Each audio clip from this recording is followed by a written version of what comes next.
Good morning and grand risings to you all. It is exactly 9 a.m. GMT, and welcome to Wake Up with Sonia Poulton. And yes, thank you so much for being here. Everybody, we already have a full house, and if everything is working right, we should also be streaming on X. But who knows? Who can ever tell if these things work? Please, somebody, let me know if that is happening.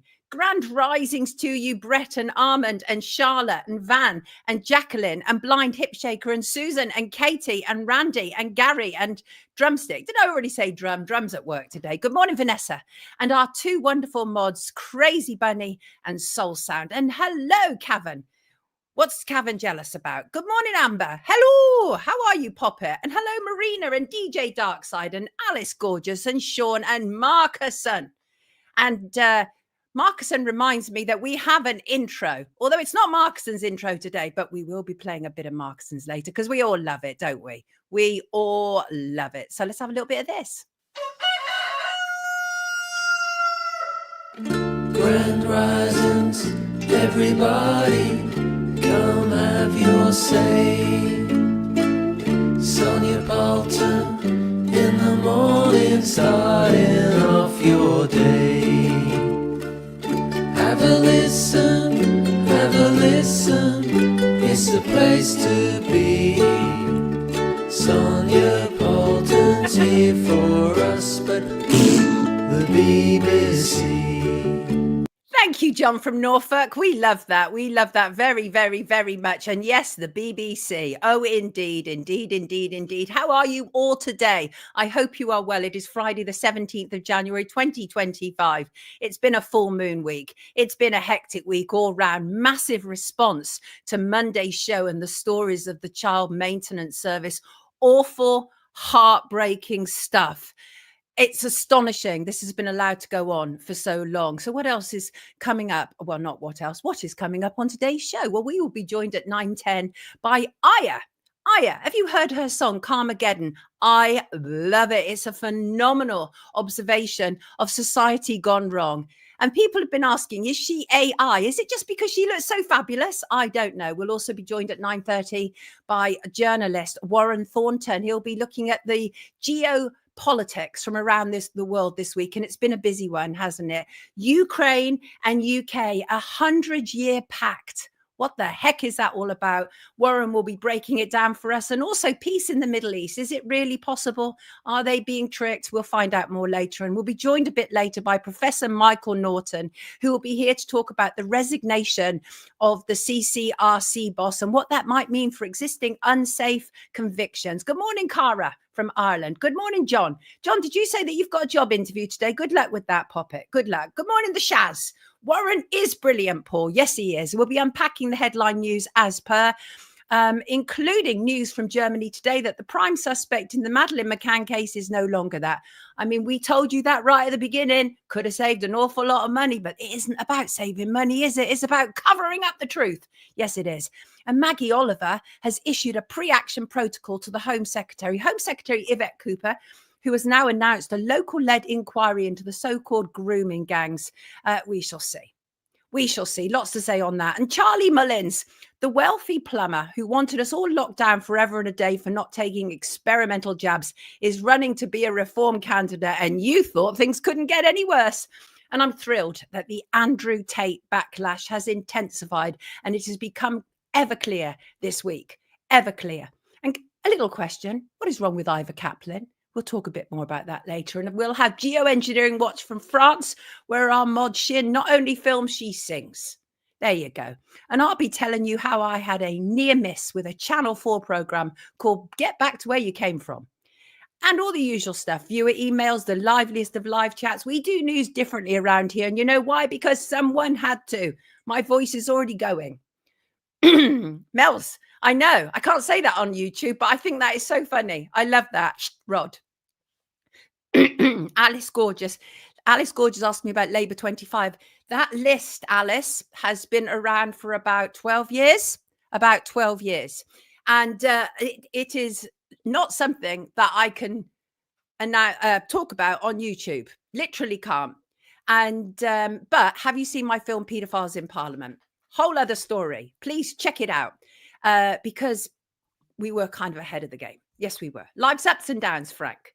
Yes, Maz, we got a brilliant show and we haven't even finished. We have not even finished. Thank you to viewer John from Norwich for this week's jingle. We are indeed a collective. We are creating a brand new whole around here. And thank you as ever to all the people who donate to this show. That includes all my Patreons and the lovely people, including recent donators. Thank you so much. Megan, Robert, Avril have recently donated. Truly appreciate every single contribution around here, whether that is suggesting a guest, whether that is liking, sharing, subscribing, or whether that is financially donating. And thank you to Mickey the Mouse for sending me videos of tunnels and lots of Blu-ray bolts over LA. I love your engagement with this show, wonderful people. I really, really do. And TikTok creators are in uproar at the thought of Elon Musk buying the app, or indeed the app being completely cancelled. And so they're turning to a new communist app from China. There's an interesting one. There's an interesting one. Yes, indeed. And the Curly crew is packing for Egypt. Myself and my daughter share the same birthday. I'm turning 40 and she's turning 12. Happy birthday to you both. Waking up in 2018 was only bearable because I have her and my son. I love you, Curlies. We love you too. And Curly crew is taking us off on their adventures next week, which is absolutely great. And just a reminder, people, it's Cash Friday. And I have excellent, excellent news, as pointed out by our friends at Stop Common Pass. David Nolan, who was with us last week talking digital ID and the pushback against it. Well, and are you ready for some good news? Let's kick off with some good news. In 2024, for the third year in a row, cash use had increased, with nearly 33 million withdrawals made from nationwide ATMs. The post office revealed that 1 billion had been withdrawn in cash at post offices in December alone. Wow, wow, wow. Cash Friday. Use it or lose it. Oh, yes. Yes, Diane. Let's spread the truth. Yes, Shalini. David is fabulous. Go, go, go. The world's gone mad. Yes, it has indeed. But we haven't. Not at all. Not at all. And the Los Angeles fire seems to be out of the headlines now. Total of 47 people have been arrested since the fires started. LA officials expect weather conditions returning to normal, and they had to a degree last night. The weather had eased up. Awful, though. Awful. What's that? What's that, Teresa? They flooding us with fake cash. Got some through the business last week. Bank said it's a problem. You should go digital. Uh-oh. We don't like that. Keep cash under the bed, says Gary. What? Cash every day with me, says George. Hi, Danny. How are you, darling? Cash Friday, spend them coins, says Soul Sound. Indeed, spend them coins. And are you all right this fabulous and glorious morning? The weather has changed. Earlier this week, it was absolutely freezing here in London, in southwest Greater London. But today, it's really quite warm. It's really quite warm. And no, I'm not adding to the whole idea of a warming planet, because the climate has always changed. It's always changed. I'm going to be talking to our first guest. She's somebody who understands the problems, the woes, the lies, the propaganda. I have been playing this song on repeat rotation. And I mean on repeat rotation. Now, you know me, kids. You know what I'm like. I'm a former music journalist. I can be snooty as hell about new music, because a lot of the time we're flooded with kind of substandard, subpar. And I know people often say, oh, the music isn't as good as in my day. Well, I come from a musical family. My daughter is a composer. I come from a musical family. So I'd like to keep up with musical trends. And let me tell you, this woman is on target. Absolutely on target. Let's bring her in. Let's absolutely bring her in. If I can. Here she is, Iyah May. Hello there. Hello. How are you, Iyah? Well, it's I'm great. good. Are you AI? I don't know. Am I? Maybe. Isn't that what they've been saying online? It's because you look so lovely, right? And it's not to say that humans can't look so lovely, right? But look, before we go any further, because I've just given a big build up to your song and many people might not have heard it. It's called Carmageddon. Let's have a 30-second blast of it, okay? If I can bring it on the screen. Bear in mind, I am handling everything myself, so anything can happen at any moment in time. But let's give this a shot. Man-made virus, watch the millions die. Biggest profit of their lives. Here's inflation, that's your prize. This is Carmageddon. Turn on the news and eat the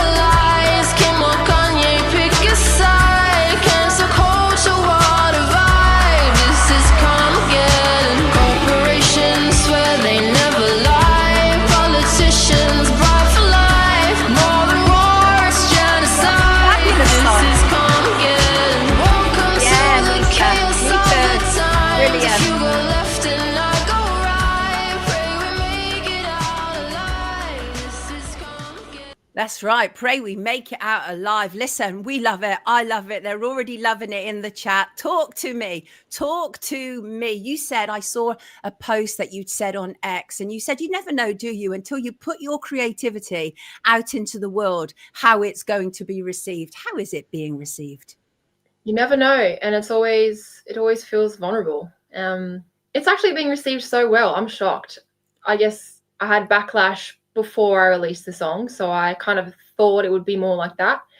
Backlash from my manager in the industry at the time, my former manager, but actually it's being received so well, and it's just like trending on Instagram, Facebook, YouTube. It's number 2 in Australia iTunes chart, and it's going global. It's like crazy. Well, it has all the right formula for it. It really does. It's very hooky. It's brilliantly precise about what is happening in our society. I mean, you pretty much tackle it all: Gaza, gender, Musk, religion, abortion rights. You even talk about Kim and Kanye, don't you? Pick a side, you say, right? We know it all. And one of my favorite things is keep scrolling, because it's like so true, isn't it? We get so immersed in the online world that we kind of lose sight of all the horrors that are happening around us. But let's talk a little bit about your history. First of all, you're a doctor. You're an actual medical doctor. And you were on the front line during C-19. Now, bear in mind, we're on YouTube, insane censorship. So we have to be careful about their medical misinformation policy. But I gather that your song has been informed by your work experience, right? Yeah, well, I mean, it's what I feel and believe, and it's just asking questions, and it's just asking questions about the narrative and what we've all been through the last few years. And yeah, I did work in COVID clinics, and I worked in Australia as a medical doctor. I still do. And it's just been like an amalgamation of inspirations that have come throughout the last few years, and all the chaos that we've been dragged through in the world, which is just constantly bombarding us, and we are just scrolling through it, metaphorically and literally. Yeah, exactly. But it's absolutely apparent that you are awake to the machinations. And the problem is that, as we've discovered, so few doctors are, because it becomes very cult-like, doesn't it? The training in itself, the medical training, and the few doctors that have spoken out over in the UK have been struck off by the medical register. And it's really quite awful, isn't it? Some of the stuff that has happened as a consequence of that. But your story, I think, is quite extraordinary in its own right. Even your childhood. Talk to us a little bit about your childhood. You were born in what would appear to us quite unusual circumstances. Where were you born? Yeah, I was born in Northern Australia in the tropics, in a little town called Kuranda. It has about 3,000 people. It's a little rainforest village just near Cairns. I don't know if anyone's heard of that. So yeah, it was a bit of an unconventional upbringing, just very in nature and very connected to the earth, I suppose. And I loved it. I go back home every year to just try and ground myself and remind myself of my roots. It is so important, isn't it? Especially in, you're heading into a profession now, which is likely to, I mean, that song, as far as I'm concerned, is absolutely a hit. It's a hit. There's no doubt about it. Okay, no doubt about it at all. People love it in the comments. Yes, and we need to be downloading it, and we need to make it #1 all around the world, people, because if these lyrics will wake people up, they really will. Because that's the important thing that you've done there, Iyah, is you're not just conveying a message, but you're doing it in a way that we can sing along to, and that in itself is a skill. Really important. Talk to me about the backstory, which seems extraordinary in its own right. You were in New York and you met Shaggy. Yeah, well, that was when I was first kind of dabbling with music. I was a medical student, and I didn't really know what was happening with music. It was more of just a hobby at the time. And I met Shaggy's producer out in the city, and then he invited me to Shaggy's house, long story short. And they referred me to this awesome vocal coach in New York. And at the time, I was a medical student studying. I was researching HIV, but I just really had this intuitive longing to really want to pursue creativity in a way. And I love singing, but I never really did singing growing up, and it was quite new for me. So people didn't even really know I could sing, apart from my mom and whatever. I didn't even know I could write songs. So it was all just, I don't know, it felt like a very divine thing going on, mixed with my own. That's what happens. Yeah, and it wasn't like a planned thing, but when it started happening, it was like, how can I not keep doing this? This is so fun, and it's just like making my spirit feel so alive. It's so precise what you're saying. I open up my phone on a Monday morning, staring at my screen. I'm tired and a little lonely. Mr. Musk has said the lefts are angry. Twitter wars and Gaza man. It's overwhelming. Maybe that's how life becomes when people less important than a profit line. No one cares about your dreams. Just pay your tax on time. Keep scrolling, and it goes on. And I just think that this is a divine song. I really do, because I think it's so pertinent. And the thing is you know how creativity works, is we're almost just like a vessel, aren't we? It just comes through us. And I think that I presume that's how it felt. So is this your first one? Is this your first actual song? Because you've got an EP, right? It's not my first song. I've actually released a few other songs. I was with a label. I had a whole team behind me. This is my first independent song, and it's completely independent. Firstly, I left my record label kind of during the same time that my manager ended our contract because of the lyrics in this song. And he basically said, if you don't change these lyrics, I'm not going to work with you anymore. And I said, well, guess that means we're not working together anymore because I'm not changing them. And he ended our contract, and now it's just me and my music producer as the full team. Just, you know, it's a lot of work as an indie artist. It's huge, but it will pay dividends. And at this moment in time, what you need is some control. So let me try and guess which were the lyrics that were problematic. Was it to do with the man-made virus part or something else?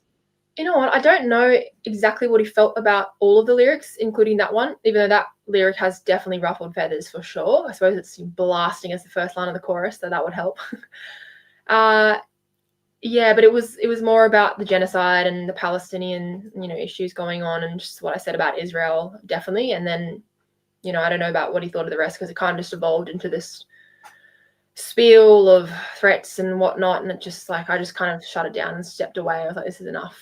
So they wanted a puppet. They wanted a puppet, not an artist. And you seem to be like you're an artist rather than a puppet. And the thing is that who wants to get carried away with that rotten music industry? Sometimes it is better to retain control the way that you are doing. So talk to us about your experiences so far, how people are receiving you, what it feels like, because it's quite a big leap, isn't it, to go from being a medical doctor to being essentially, well, kind of like a pop star, because it has a pop feel about it, even though it is credible. It has a popularist feel about it, which is great. Yes, Alison, we love it too.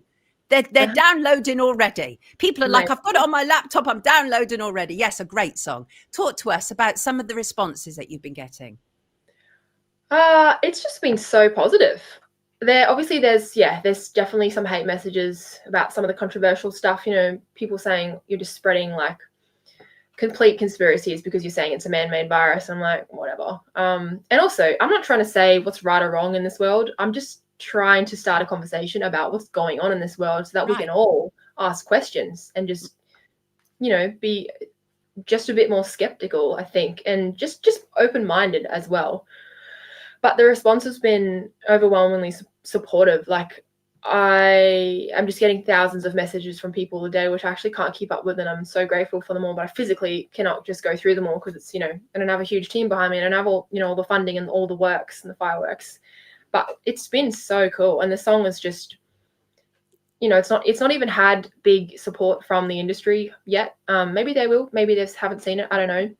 But on the same note, it's, number 2 in Australia, number 1 in Spain, number 2 in Malaysia, number 1 in Indonesia, and all, the iTunes charts and Spotify viral charts. And that's just showing me that people are really feeling what I'm singing, and people are relating to this, and it's resonating in some way. So yeah, it's cool. It's authentic. People are sick and tired of inauthenticity, of fake, and the gatekeepers will keep it suppressed, says Marcuson. And that's what we have to watch out for. But the thing is, I'm sure you've seen this, and that is over the last couple of years, people are waking up exponentially. So the gatekeepers don't even have the power that they used to, because like you say, it's like yours is picking up on charts all around the world. Now that's no thanks to the people who tried to stop it in the first place.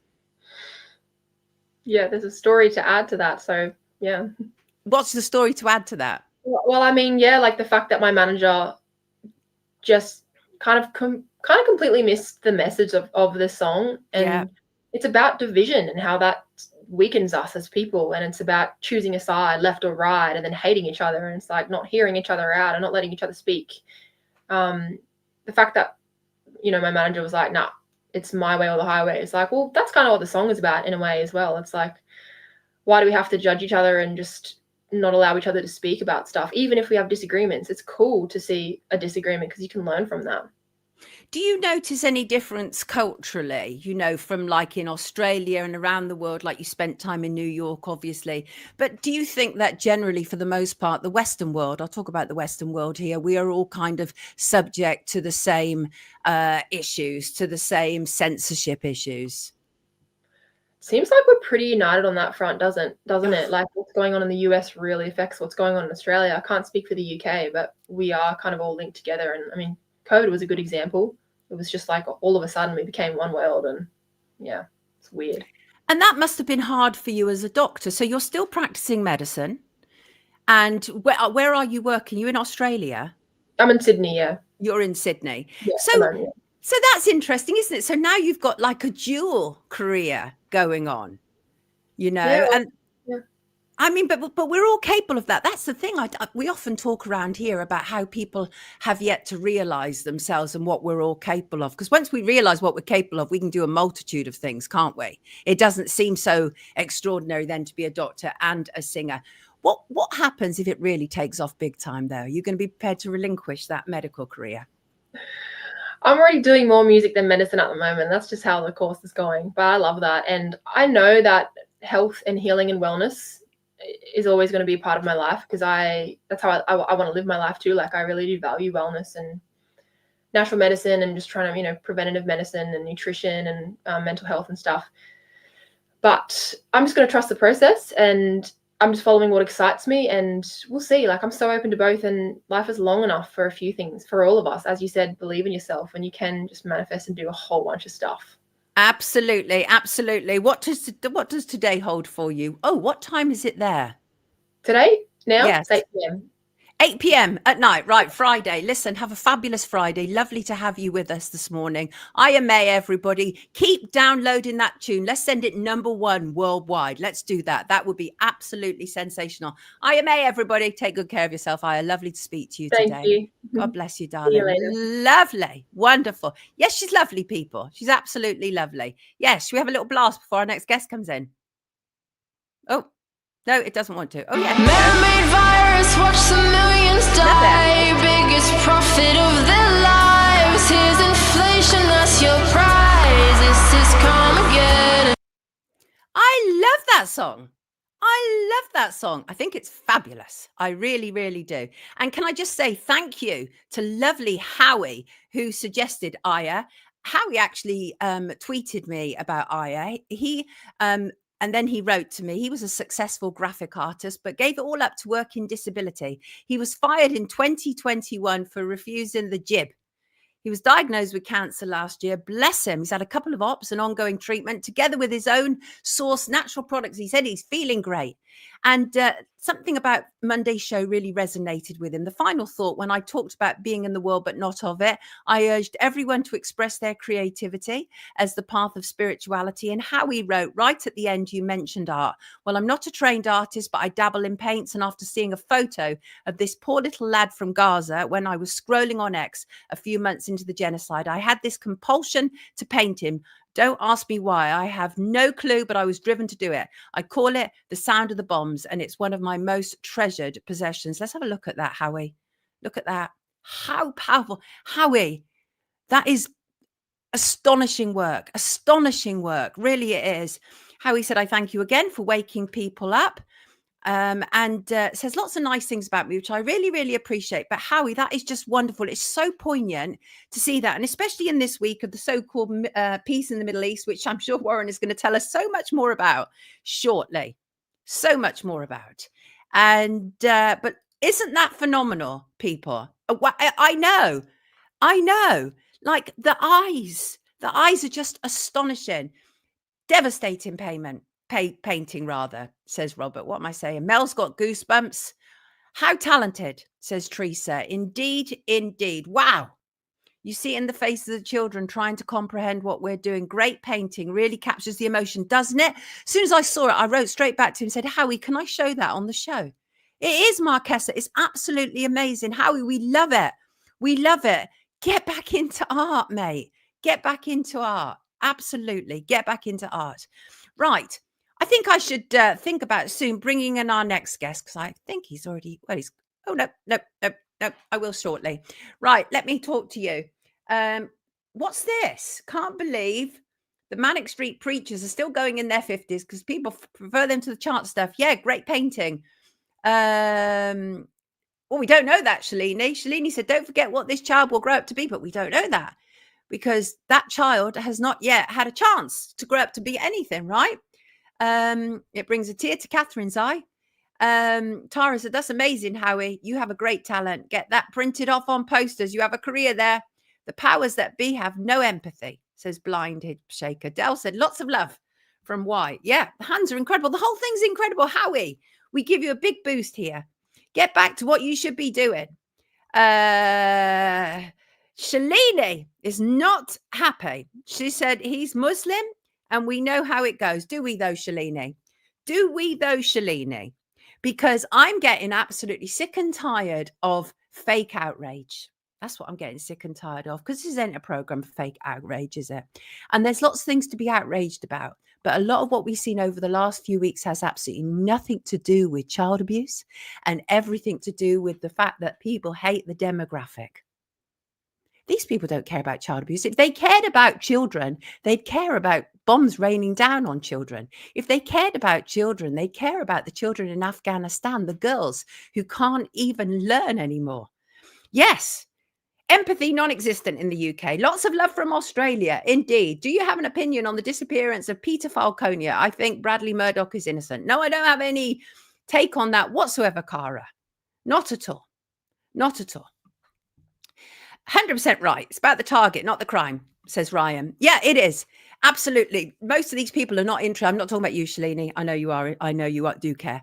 But most of the people out there who, with their fake outrage, they don't give a flying fig about children. They do not. They do not. They'll move on to the next target. As long as they can attach their anger to something righteous like child abuse, then home and dry. Mels, we don't know that every Palestinian child is Muslim. Some of the oldest Christian churches in Palestine were bombed. Yes, they were. Adele said, Musk wants reforming. Yes, the Christian right could know better. In fact, worse, says Brett. We're having a religious conversation here this morning, people. Let's not do this. Let us not do this. Who wants a religious conversation at 9:28 in the morning? Not I. Not I. I'm going to bring in somebody who's certain to add to the fire. Good morning, Warren Thornton. How are you? Good morning, Sonia. How are you? Crafty Kim said, I'm in a bubble. What bubble am I in? I am a circular bubble. Yes, I am. Everybody, geopolitical journalist Warren Thornton. There is nobody like Warren Thornton. And the thing is, Warren, this week has been absolutely mad in your sphere. I don't even know where to start. I think we have to start off with the so-called ceasefire in the Middle East. Is it legit? Can it be trusted? I'm not sure whether it can. We'll go through it and I'll let you know exactly what's happening. So the ceasefire doesn't get signed until Sunday. That is very important. At the moment, Israel are absolutely smashing everywhere up before they retreat. However, how it started in the first place was Donald Trump wanted to get interested in this. So he sent his, shall we say, attack dog, Witchcock, who's been absolutely brilliant, who turned up in Qatar. He then phoned Netanyahu up and said, I am coming on Friday. Netanyahu turned around and said, well, we're actually doing some religious stuff on the Friday and you can't come. And in very colourful language, he turned around and he said, I am coming and you bloody well better be there. So they met at the office. Netanyahu has now agreed, or on paper he has agreed, and of course Vitkov then flew back to Qatar to finalise the details. Now this includes a complete withdrawal from Gaza, and I don't really have a thing one way or the other, whether you're Hamas or Israel. If you're killing children, you're a war criminal. It doesn't matter what flag you're standing under or what religion you are. Don't kill kids, full stop. So basically what's happened there is we now have a guy called Smotrich, who is in Netanyahu's cabinet, and he has said that he will walk out and take one or two of his followers with him. So Netanyahu then tried to backtrack by saying Hamas have already broken the agreement and they have one or two false flags. where they bombed a school. And of course, if you want to back out of an agreement, the easiest way to do it is blame your rivals. So of course that's happening. Now, Mossad did the false flag in the school bombing. We got Biden, Harris, and Blinken, who all came out and said what wonderful stuff they'd done. My Middle East contacts turned around and said they had nothing to do with it. In fact, they walked away from it entirely because they thought it was not a non-starter. And this deal that they had, Biden and Harris and Blinken all had this on the table. In fact, Blinken did everything he could to scupper the deal from. So it is tricky, isn't it? Because it's a very political move. Obviously, the inauguration is on Monday, and there's all this of, oh, Donald Trump did this and Biden didn't do anything. But it is. Here's what I'm struggling with, and you can hear I'm clearly struggling, because it's very difficult to know what is the truth and what isn't, and who's playing which side, right? So what kind of role? I mean, we know that it was the special envoy, as you've just outlined, and he did that at Shabbat and all this kind of stuff, and insisted on being there over the weekend and all this stuff. That sounds all very powerful stuff. I'm making powerful master strokes here, right? But obviously Trump is immediately claiming victory. This is his win, but Biden's camp are equally saying the same thing. But so what is actually the story? So Biden's camp had absolutely nothing to do with it. They are more immersed in Ukraine because, of course, Biden has, shall we say, monetary, interests in Ukraine would be the best way to put it. But the thing was, the Warhawks don't want this to stop. Blinken, Miller, people who come out and talk to you quite often, Sullivan, all these Warhawks have a vested interest. Remember that they receive huge donations from the military-industrial complex. A war is good for business. Peace does not make any money.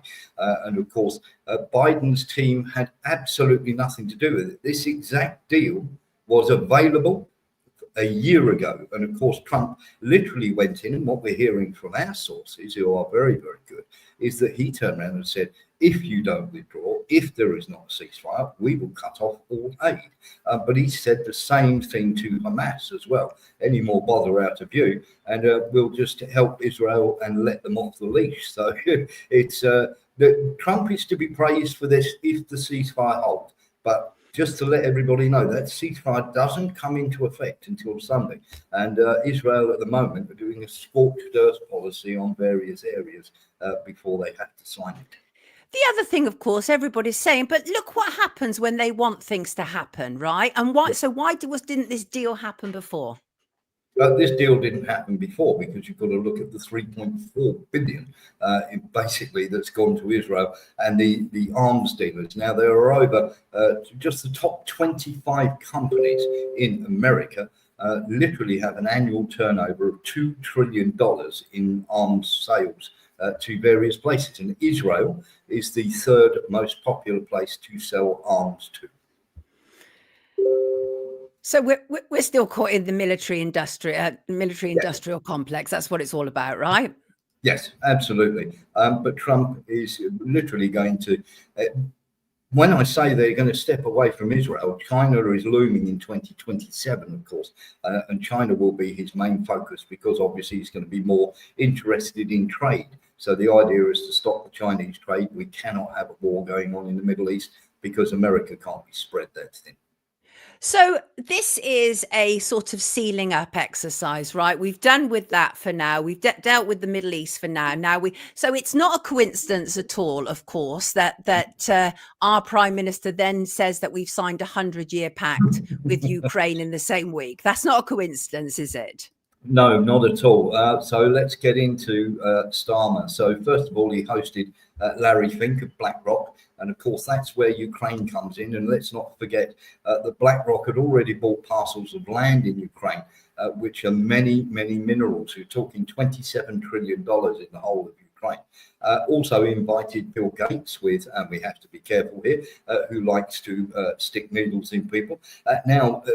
Look at Starmer's principal private secretary is a guy called Chris Ward, who used to work for Hanbury. Now, they secured over $1.2 million, £2 million worth of funding for the pharmaceutical companies. And he is now, he is absolutely a lobbyist for Big Pharma, who then became an MP and is now Starmer's principal private secretary.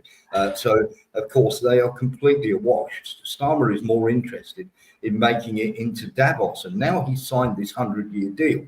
Now, here's how it works. The money is borrowed from BlackRock. Now, BlackRock have already turned around and said that they would help rebuild Ukraine, and Starmer is just their tool to get that done. So what happens is, of course, we pay the interest, and of course, Ukraine can never pay it back. They pay it back in minerals. We pay the interest, the taxpayer pays the interest on the $3 billion per year. We are now locked in to giving Ukraine under Keir Starmer. And the other thing to remember about that is, while Starmer and his friends will make lots of money, our taxpayers will pay for it. And of course, the Ukrainians will be locked into indentured servitude for the next 100 years. Zelensky said after the meeting, we have agreed that Britain will transfer at least 3.6 billion in military aid to us annually. Today is a truly historic day. Our relations are closer than ever. I don't know one person in the UK that I've talked to who supports this. No, absolutely. When you're talking about the grooming gangs, you know, and let's not forget here, no matter which side you're on, Tommy Robinson, whatever, it doesn't matter. The most important thing is the children. And these children need to be protected. And of course, people who allowed that to happen need to go to jail. That's fair to say that. But Rayner and Cooper and various other people, of course, are not going to be looking into that, because Rayner has, shall we say, form. And of course, we've got Ivor Kaplan and everything else.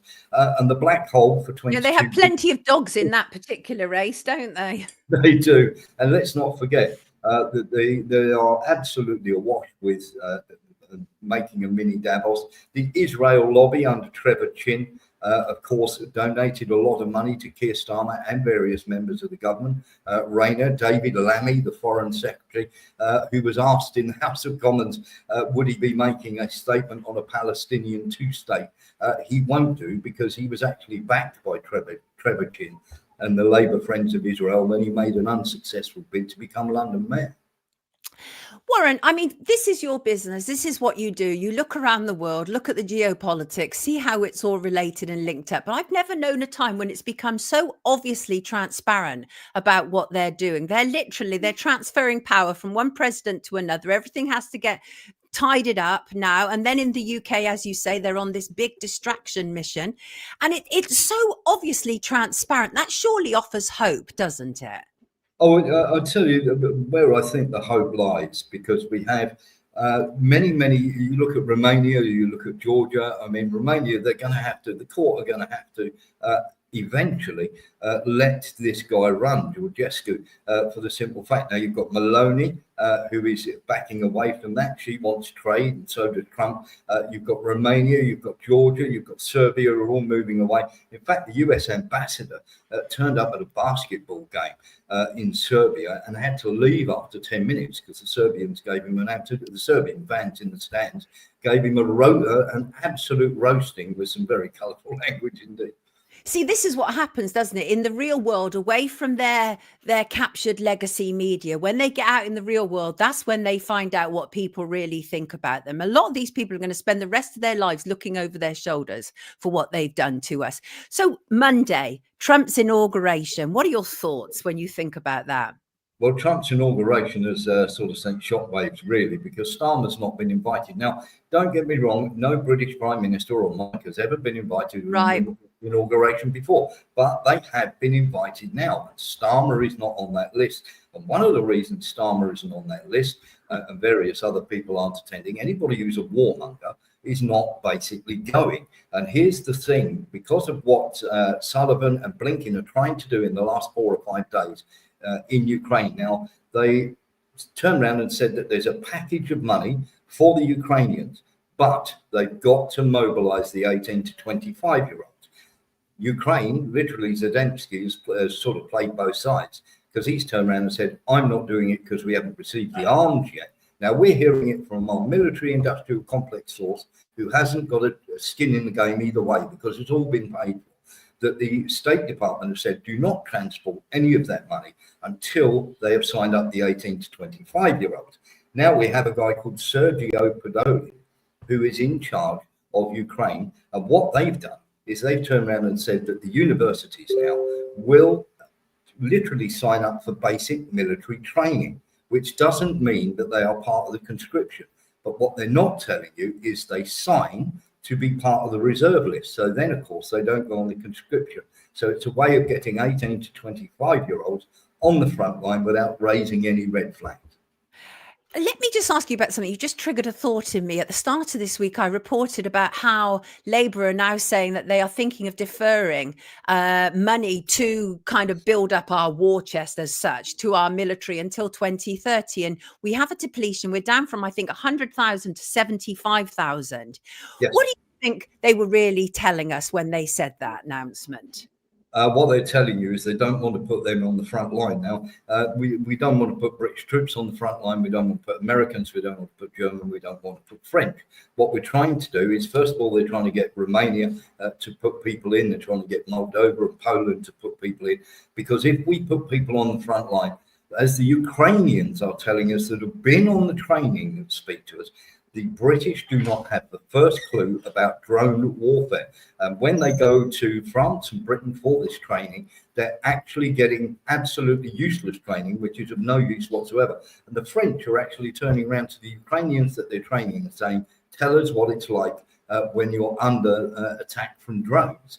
Now, of course, you're not going to want to put these people on it. Just to give you an idea, 73,000 British troops, about 45,000 would be any good in an actual fight. And remember that when Bakhmut fell, the Ukrainians lost 120,000 men in just 8 months. So that would be the British army wiped out in about 4 months. They don't have the first clue about drone warfare at all. You speak to a lot of people around the world in different government departments. I'd be really interested to know, because obviously, like you say, Starmer's not invited, but I'd be really interested to know generally what sort of feedback you're picking up about what people think about Starmer as our Prime Minister. Oh, he's absolutely detested. In Eastern Europe, he's absolutely loathed. And of course, China, they see him as a bit of an idiot. Of course, America and Elon Musk, of course, you have to remember that Labour sent over 100 activists from the Labour Party to interfere in the American election, to stump for Kamala Harris. That has not been forgotten by the Trump White House at all. We've spoken to people who are very close to the Trump administration, and there is no special relationship with Keir Starmer whatsoever. So he's tying his mast to, shall we say, the riches that are underneath the Ukrainian soil with Zelensky. And my personal opinion is sometime later this year or a bit further on, he's going to go down with that ship, because he is the most, not only the most unpopular Prime Minister Great Britain have ever had, but he is not very well liked at all. Maloney thinks he's an absolute clown. And this is from people that we talk to in the Italian Parliament. The Spaniards get along with him okay. America don't want to know him. Putin thinks he's an absolute moron.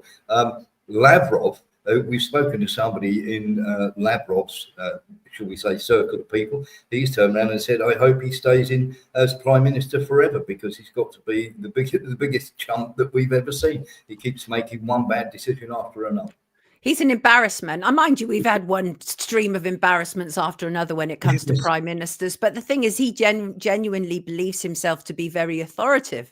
And as he does, which is hilarious, because he's so weak. He'll take the knee at the drop of a hat. He'll follow any agenda that is requested of him. And I think people can transparently see that about him. And of course, I don't need to tell you, the way that he's behaved since he's come into power, into number 10, has been absolutely abysmal. I mean, it has been an all-out attack on the British people. Would you agree?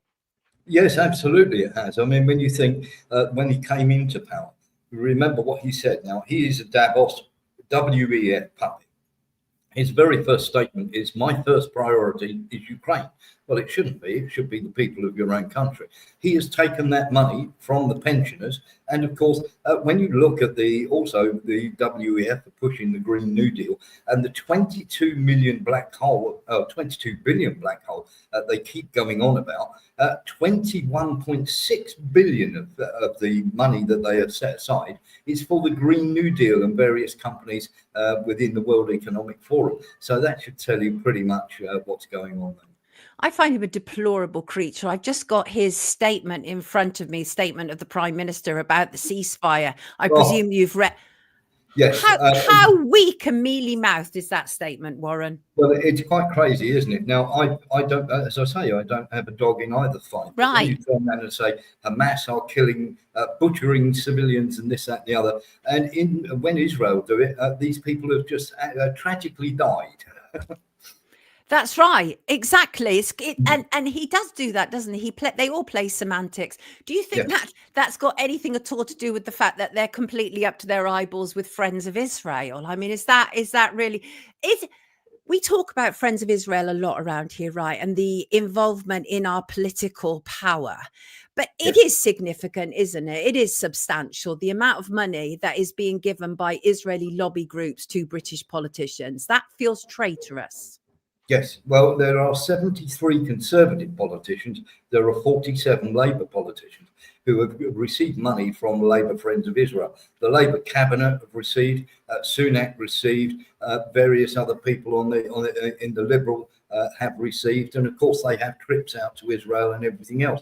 Now that's aside from the money they've received from Trevor Chin. Now Trevor Chin was literally the chair of the Labour Friends of Israel, who's donated a ton of money to the Labour Party. And of course, it was when Starmer got in that he started to remove people like Jeremy Corbyn and everything else. Chris Williamson were all removed from the Labour Party, literally by the Labour Friends of Israel. Led by the pervert Ivor Kaplan, who was leading Labour's Jewish Friends of what was it? Labour's what are they called? JLM, Jewish Labour Movement. Yes, that's right. He was the chairman as well, and of course he's very much. Some of the Israeli lobby have sort of come out and called him out for it, but you notice they've also, the Labour Friends of Israel and the should we say the Israeli backed media sources that are around have turned around and very much pushed Ivor Kaplan into the background. Everything is about the Trump inauguration. Everything is about Starmer's visit and the grooming gangs. But nobody's talking about Ivor Kaplan anymore because he's an embarrassment. They just want to go away. Yeah, absolutely. Warren, before you go, I'm just wondering, really, I'm thinking again about Monday, what that could entail, who will be there, what it will be about. And one of the things that I've noted about the inauguration is that Trump is making sure he's surrounding himself by the tech billionaires. So he's going to have Mark Zuckerberg there, right? He'll have Elon Musk there. He'll have the owner of TikTok. There's like 5 or 6 tech giants who are going to be there by special invitation at his inauguration. What do you think that's telling us? What it's telling you is he's really trusting more in the business model, and he's talking about business rather than to talk about anything else. Now, I will just let your people know that there is a gentleman, a commentator on Russia and various other things, called Jackson Hinkle, who has been banned off Instagram. Instagram, of course, is owned by Meta, which is owned by Zuckerberg. So Zuckerberg turning around with his new 80s perm and saying that he's completely changed is absolute nonsense. It is business as usual for Zuckerberg. It's just, how can I put it? It's like a shiny set of new clothes he's putting on. There is no change to Zuckerberg whatsoever. And after this very busy week of changing landscapes on the geopolitical stage, what do you want everybody to know about this week?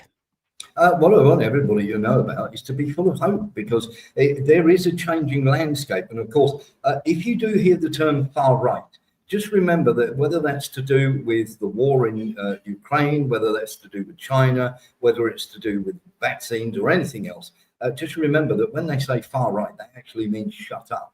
Please don't talk about it. Homophobia, transphobia, it's all just a way of saying, shut up. We don't want you talking about it. And the more you do, like your show and your people out there who are absolutely wonderful, then the better it is and the more it gets out there and the less power these mainstream media have over everybody. So more power to you and happy 2025 and keep going. Thank you. And thank you for being one of our sterling guests. We love you around here, everybody. This is Warren Thornton. You can find him at warrenthornton.com. This is like the facts. This is the truth. This is away from their legacy media spin, because we all know they're bought and captured.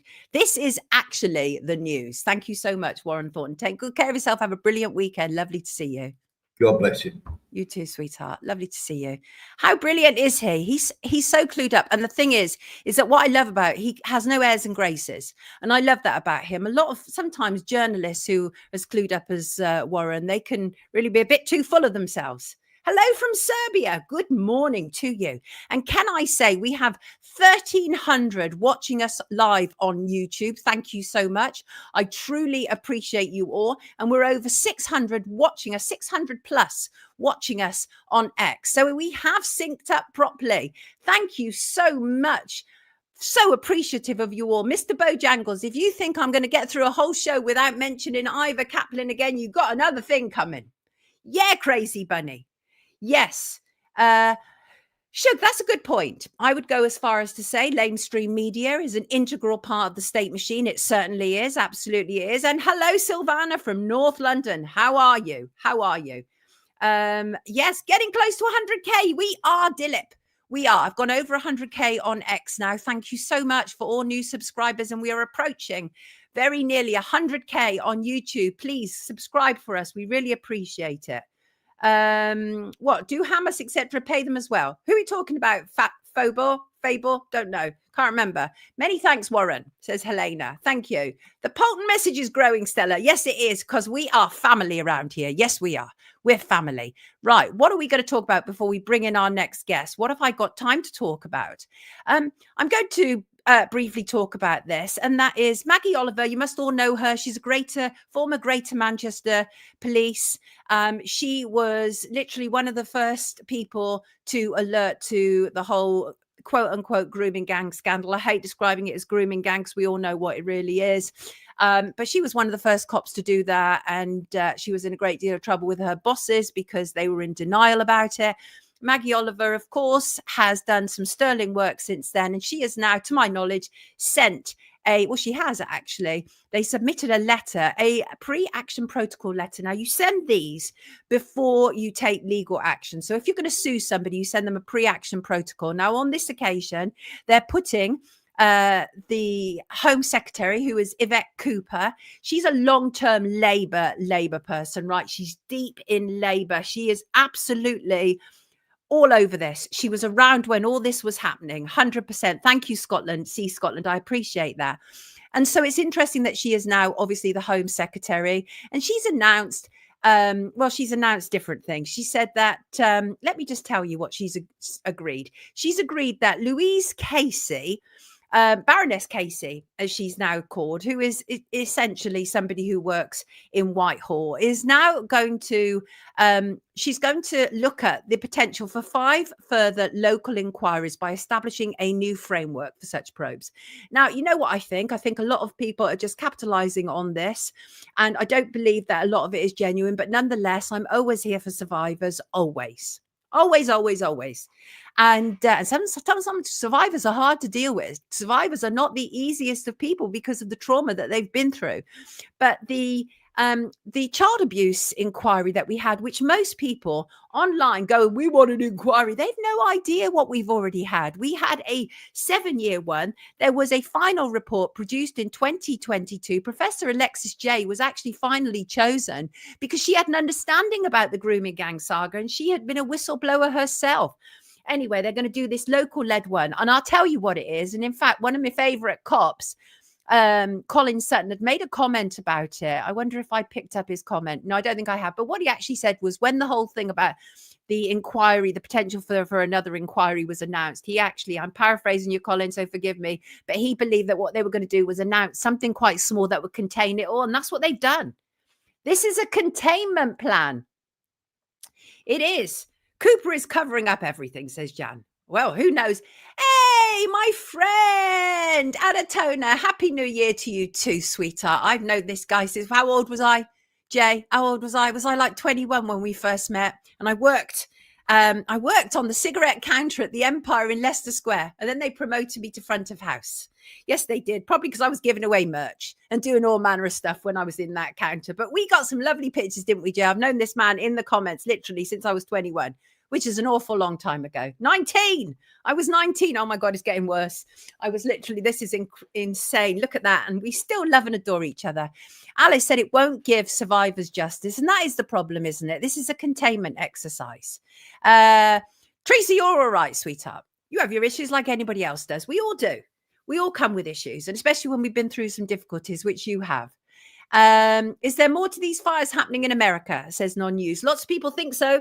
Lots of people think so. And the amount of liars, I want to touch on that shortly, actually, because Claire, one of our viewers, former firefighter, actually wrote in about that. So I want to talk about that. Yes, keep inquiries local equals small, says Mel's. Isn't that? Yeah. Yes, I think that's exactly what it is. I think that this is a containment exercise. Listen, it was all getting too out of hand. Elon Musk intervention, everybody talking about it. And the British government know that they've got a problem on their hands, because really this is actually an attack on Labour. And here's the thing. First of all, child abuse has no demographic. It is all across. It is not party political. Every single political party, as I discovered when I made my film Paedophiles in Parliament, every single political party has either been involved in the cover-up of child abuse or had members within accused, allegations, accusations, or like Margaret Thatcher's cabinet was actually surrounded and dripping with paedophiles. I had somebody on X the other week say to me, there's no way she knew about Jimmy Savile. It's like you people aren't even looking into what she did actually know. And when she knew that Sir Peter Morrison, her personal private secretary, when I think it was Archie Hamilton, who was her private cop, said to her, there's a problem with Peter Morrison. He's having parties at the weekend with young teen boys in Chester. She vouched for him to become a sir. That's what people need to know. That's what people need to know. Stop fast food, says Gary. What's going on? Yes, Randy, child abuse is a culture, and it's more than a culture. It's a blackmail tool as well. Good morning, all, says Hoax. No, Martin, that isn't true. Martin says true, but Labour have been the worst by far. No, that's party political, Martin. What Labour have unquestionably done, though, to be fair, is they have covered up this whole grooming gang scandal. They are at the forefront of this. But having said that, when the child abuse inquiry ended in 2022, there were a series of recommendations. Conservatives were in power and they didn't implement one single recommendation. And that is what Maggie Oliver's pre-action protocol letter is about. She wants to publicly confirm that the Home Secretary, Yvette Cooper, will implement all 20 of the recommendations of the independent inquiry into child sexual abuse, publish a timetable for implementation of those recommendations, and take urgent steps to allay widespread public concern regarding the grooming and sexual abuse by organised gangs groups. And Maggie sent that on Wednesday, and by Thursday, Yvette Cooper was announcing local-led inquiries. So pressure does work, but at the end of the day, any inquiry about the government, which is held by the government, is a waste of taxpayer money. It's a waste of taxpayer money. It's going nowhere.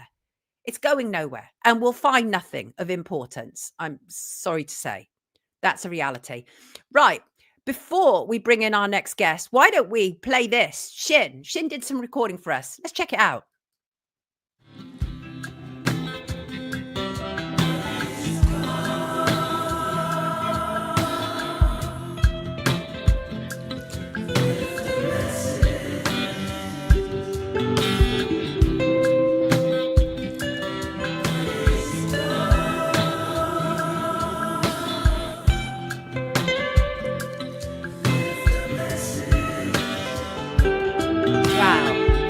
In the light as we go deep, as Sonia dives into reality, not what they want us to believe, but what we hear, smell, see and feel.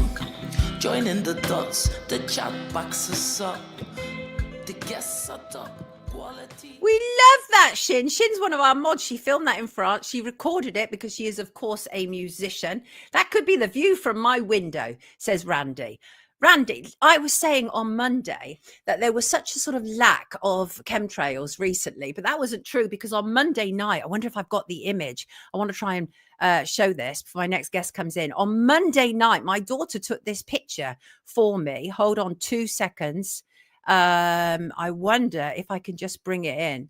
Actually, I'm going to bring it in after my next guest because I don't want to hold him up because it's a really, everything we do around here is important, as you know, people. Right. But we also like to tackle injustices. And one of the biggest injustices, I think, is the fact that there are so many miscarriages of justice. And we have a body, the CCRC, that seems absolutely incapable of dealing with them. And so let's, the HARP systems are down for maintenance. James, what are you talking about? Smack him down, people, in the comments. Rubbish. We love it. We absolutely love it. Lines in the sky that no one wants to acknowledge, says Stella. Indeed. Was sunny here yesterday and fairly warm. It's a spiritual war we're in, says C Sky. We are in a spiritual war, which is why we often end the show talking about spirituality and personal spirituality and your own sovereignty, because we are. It's dark and light. It's good and bad. It's sort of evil and godly, I mean, for want of a better description. And I talk as somebody who isn't religious, but I do believe we are in a spiritual war. Yes, Ray J. CCRC are a delaying institute. And on that note, let's bring in Michael Norton. Here he is. Dr. Michael Norton. You're also a professor. I always call you professor. Is that inaccurate? Yeah, I mean, I'm a reader, which is, I suppose, akin to an associate professor. You're a clever man. You're an academic, Michael. I tell you what I could do, though. I could send you some photographs I took in 2015 and 16 of, I live quite near Bristol Airport, and the sky's totally full of these things that we now know to be chemtrails. And for a year back then, I was just totally obsessed with what on earth is all this about? Right. And nobody seemed to know back then what they were, but we all kind of know what's going on now, don't we? Yeah, and it's wonderful. We are living in a new age of transparency, Michael, and I'm loving it. And this week's resignation of Helen Pitcher is just the icing on the cake. And we're only we were only like 14 days into the new year when she said it. She, of course, is the chair of the Criminal Cases Review Commission. She's resigned. She told the Lord Chancellor that she feels she was made a scapegoat over the handling of the Andrew Malkinson case. Take it away, Michael. What do you want to say? I knew I had to invite you on. I may disappoint some of your viewers and listeners because, I mean, I've just finished writing an article this morning. I started doing it the other day and started looking into this, and I thought to myself, you know, obviously Helen Pitcher had to go. I mean, she's been totally incompetent from the start. But then I started to think about all of the other chairs that I've known, and I've been involved in alleged wrongful convictions now for more than 20 years. And so I've had direct experience and dealings with 3 heads at the CCRC. It's only the first head that I didn't have any dealings with. And none of these heads that I met have given me any confidence whatsoever that I would trust them with a publicly funded body to try to assist innocent people who have been wrongly convicted. And I think when I've met them, I mean, the only way that I can kind of think about it, and I don't want to make a personal attack, but this is just the kind of, when you meet these kind of people who work for these kind of organizations, the common parlance is NPCs. The old-fashioned way that we used to think about these people was that they were just kind of jobsworth, like petty bureaucrats, right? Who just kind of, they just trot out these rules, and you're saying, you know, I have evidence here that this particular person, say for instance, Clive Freeman, I have evidence here that Clive Freeman is an innocent victim of a wrongful conviction. And then they just say back to you, like an automaton, like they're not a real person. They go, the real possibility test means that you had an opportunity to argue this at your trial. You didn't argue this at your trial, therefore you did not have a fair trial. And you're saying, please stop talking like a Dalek, right? Just listen to what we're saying. As a human being, this is a human being. This is all the evidence that shows that they're innocent, and they've been in prison for 37 years, right? Show some humanity. And they go, I have to stick to the real possibility test, and you can't get past it. And so that's true of every single chair at the CCRC that I've ever met. Right. And then I started to think about, they're all like that. That's how you get into those positions. You know that, Sonia, whether that be your world or my world, whatever world that's in, whichever occupation, whichever profession you're in, the people who end up in those positions are always a certain type of people, right?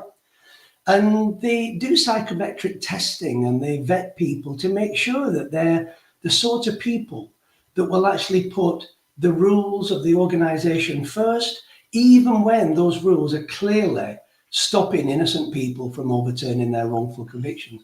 And you sometimes think to yourself, is it me? Is there something I don't understand here? What's actually going on with these people?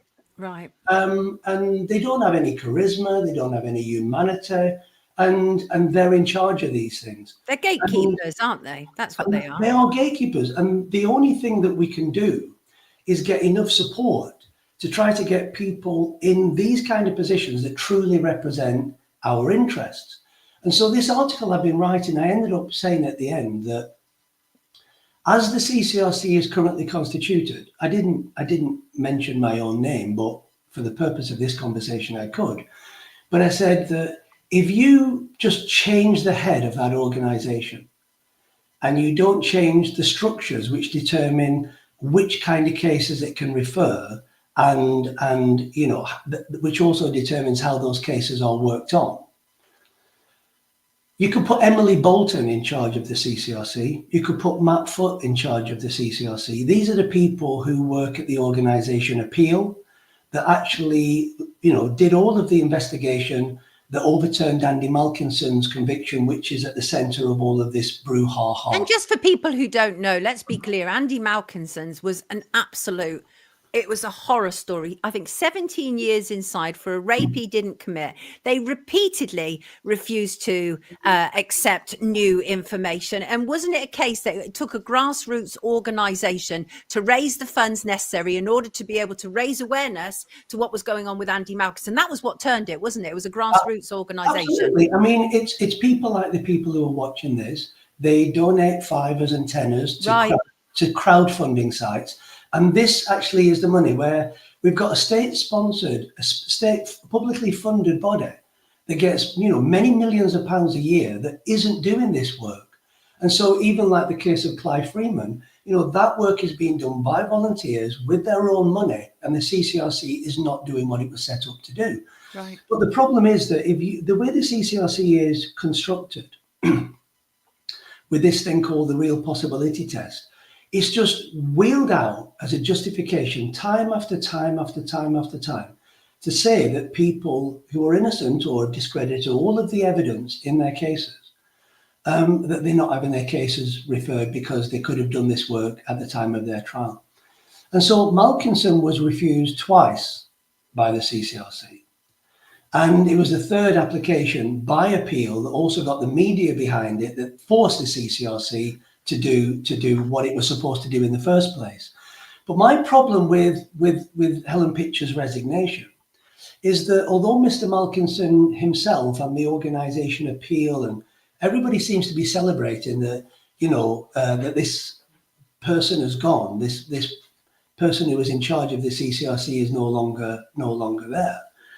I started to get my suspicions, and this might actually please you because, you know, we can all say, isn't it wonderful? The next chair is going to be amazing. Well, in my experience, they're not amazing, right?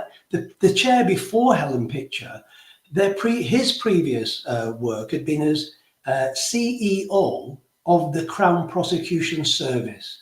So someone who's embedded with Crown Prosecution culture becomes the head of the CCRC. That's a conflict. Wait a second. I wrote about this 15 but years some ago. people might not realise what this actually means. So obviously the CPS, that it's their job to decide whether people be charged or not. And the CCRC is their job to decide whether it was an unsafe conviction. What a conflict of interest, Michael. My mind is blown. And it was under his watch that the kind of statistics for rejection went up from 97.5% to 99%.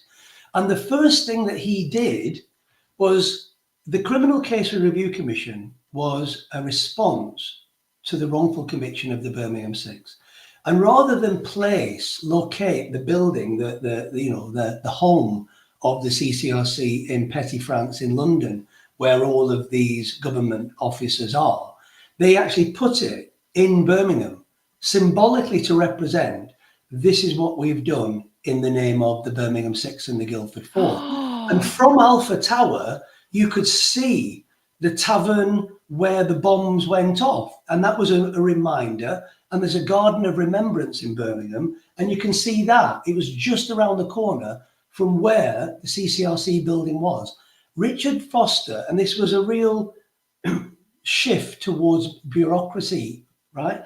His first job was to close down the offices in Alpha Tower. He said they were too expensive. And he moved the CCRC into the building where he previously worked as CEO of the Crown Prosecution Service. So the CCRC officers were next door to the Crown Prosecution officers. Oh, no. No. We had a demonstration outside the CCRC new offices then. And it was really, really funny. But anyway, I digress. But with regard to Helen Pitcher, I think what's going on is we shouldn't celebrate too soon. Right. Because what I noticed is, I think are we being played? I think it's understandable that Andy Malkinson, who was twice rejected by the CCRC, is peeved with the CCRC, and he holds the CCRC accountable for him spending longer in prison than he should have spent. And there is no doubt that the CCRC did that. I mean, conservative estimates say that Andy Malkinson could have spent 10 years less in prison had the CCRC done its job properly. But that would have still meant that Andy Malkinson was wrongly convicted. The police and prosecution conspired against him. The jury found him guilty. Witnesses got it wrong. The Court of Appeal failed him. And the CCRC failed him the first time when Helen Pitcher didn't work there. It was under Richard Foster. So I think that I think it's wrong if we individualize this. Right. All of the ills of our criminal justice system onto the former head of the CCRC. I think what we need to do is we need to think what is being hidden here. And I think what's happening is even the Justice Secretary is jumping on the bandwagon going, I think that if we sack Helen Pitcher, everything else is in the rear view mirror.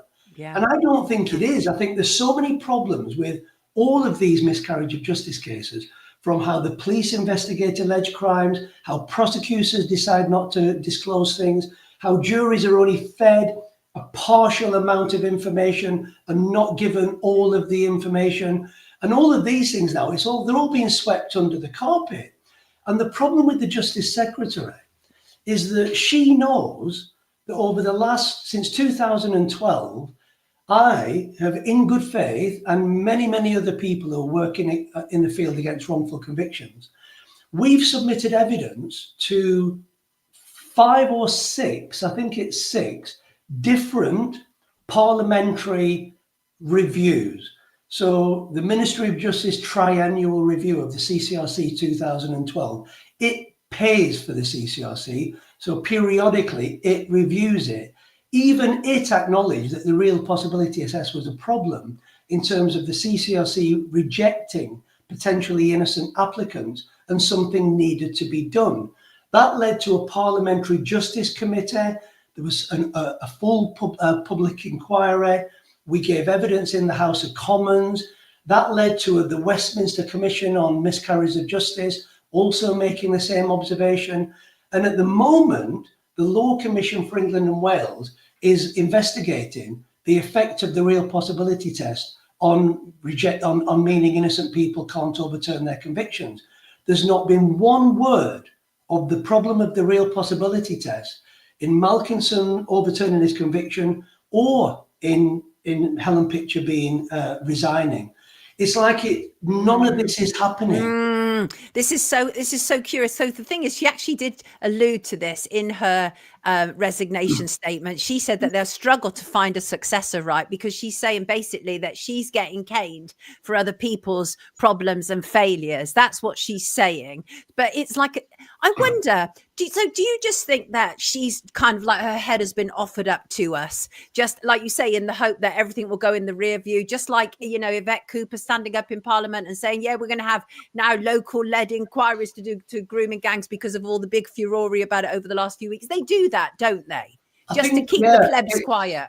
Yeah, they kick the can down the road, don't they? And they give lip service to these things. And I think the problem with Helen Pitcher is, and I've seen this with several people who've worked at the CCRC as commissioners and now as a chair, that what seems to happen is that I run something called Empowering the Innocent, and we've got a website called CCRC Watch, as well as other things. But as this conversation relates, it's CCRC Watch. And on the CCRC website, I've always encouraged people, actual alleged victims of wrongful convictions, and family members and supporters, to write open letters to Helen Pitcher, right? And to kind of plead their case as the head of the organisation.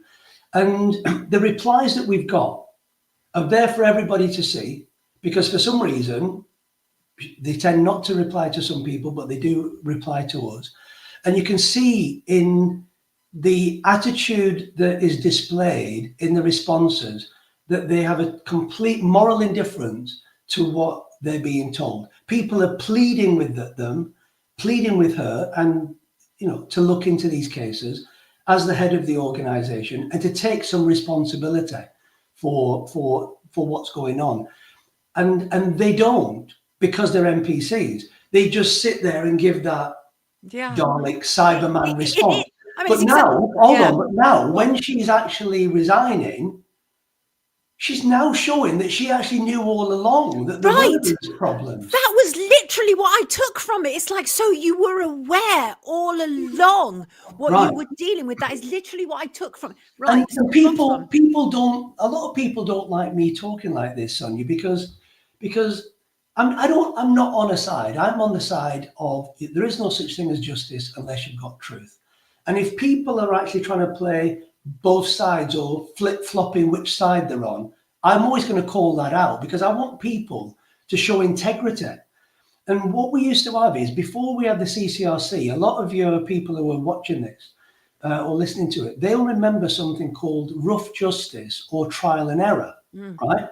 So before the CCRC, we had these TV programs that used to do these full investigations into these alleged miscarriages of justice. And they would present these to the government and all the public. They were some of the most watched programs on TV. And they were headed up by a guy called David Jessel. And David Jessel was absolutely unbelievable. When I was a kid, my family, we were glued into these programs. And I've always thought what I do is resurrecting what David Jessel and Rough Justice and Trial and Error did. When the CCRC was set up, David Jessel became a commissioner at the CCRC, right? And he gets this, secure income, hundreds of thousands of pounds, whatever they get. And then a journalist wrote to him, and then this journalist shunted on this, but they sent their email to him and his reply to me. And when he became a commissioner at the CCRC, all of the cases that he'd been working on, he signed the Official Secrets Act that he would not ever do anything which would undermine the reputation of the CCRC. And so when this journalist who worked with him on some of these high-profile cases said, "Oh, what are we going to do about this case now, David? What are we going to do about this case?" He says, "I'm having no more involvement in those cases. I work for the CCRC, and it's the real possibility test, and those cases can't be referred back to the Court of Appeal." Now, when he gave up being a commissioner at the CCRC, guess what happened? Oh, God. He started criticising the CCRC the possibility test. And everybody fell for it. And people now think that David Jessel is the darling of miscarriages of justice. And the whole thing is a fake. And the things I've turned down, I'm not a man with the most integrity in the world. Ooh, don't say that about yourself, Michael. I'll have to start drilling down on you. Well, I don't want to ever be someone to say to me that what you're saying now is a contradiction. And you were saying you had a problem with the real possibility test, and all of a sudden you don't. And why is that? Because you've been given £100,000 a year to kind of not criticise it. I've seen it happen before. I've literally seen campaigners working on behalf of disabled people then offered jobs by the assessors who are assessing disabled people and completely changing their tune.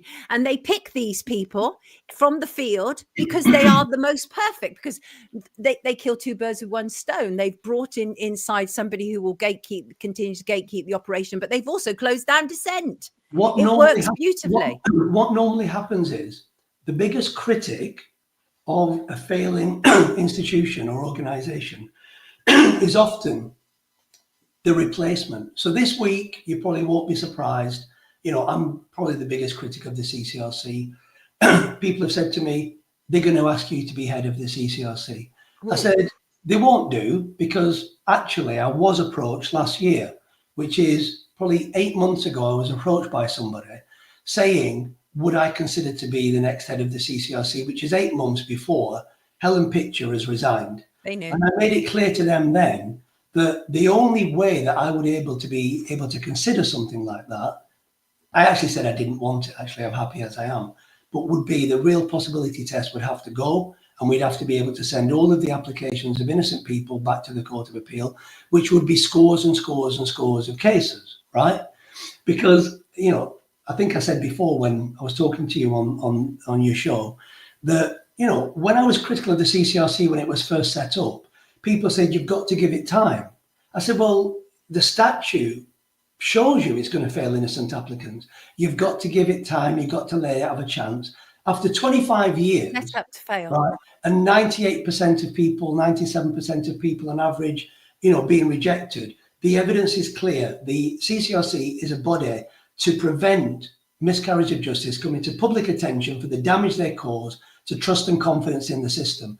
And when the Police Complaints Authority, this is a good thing about getting older, and this is a good thing about having experience of these things, that you remember things, right, that a lot of younger people don't really know about because they're not publicised.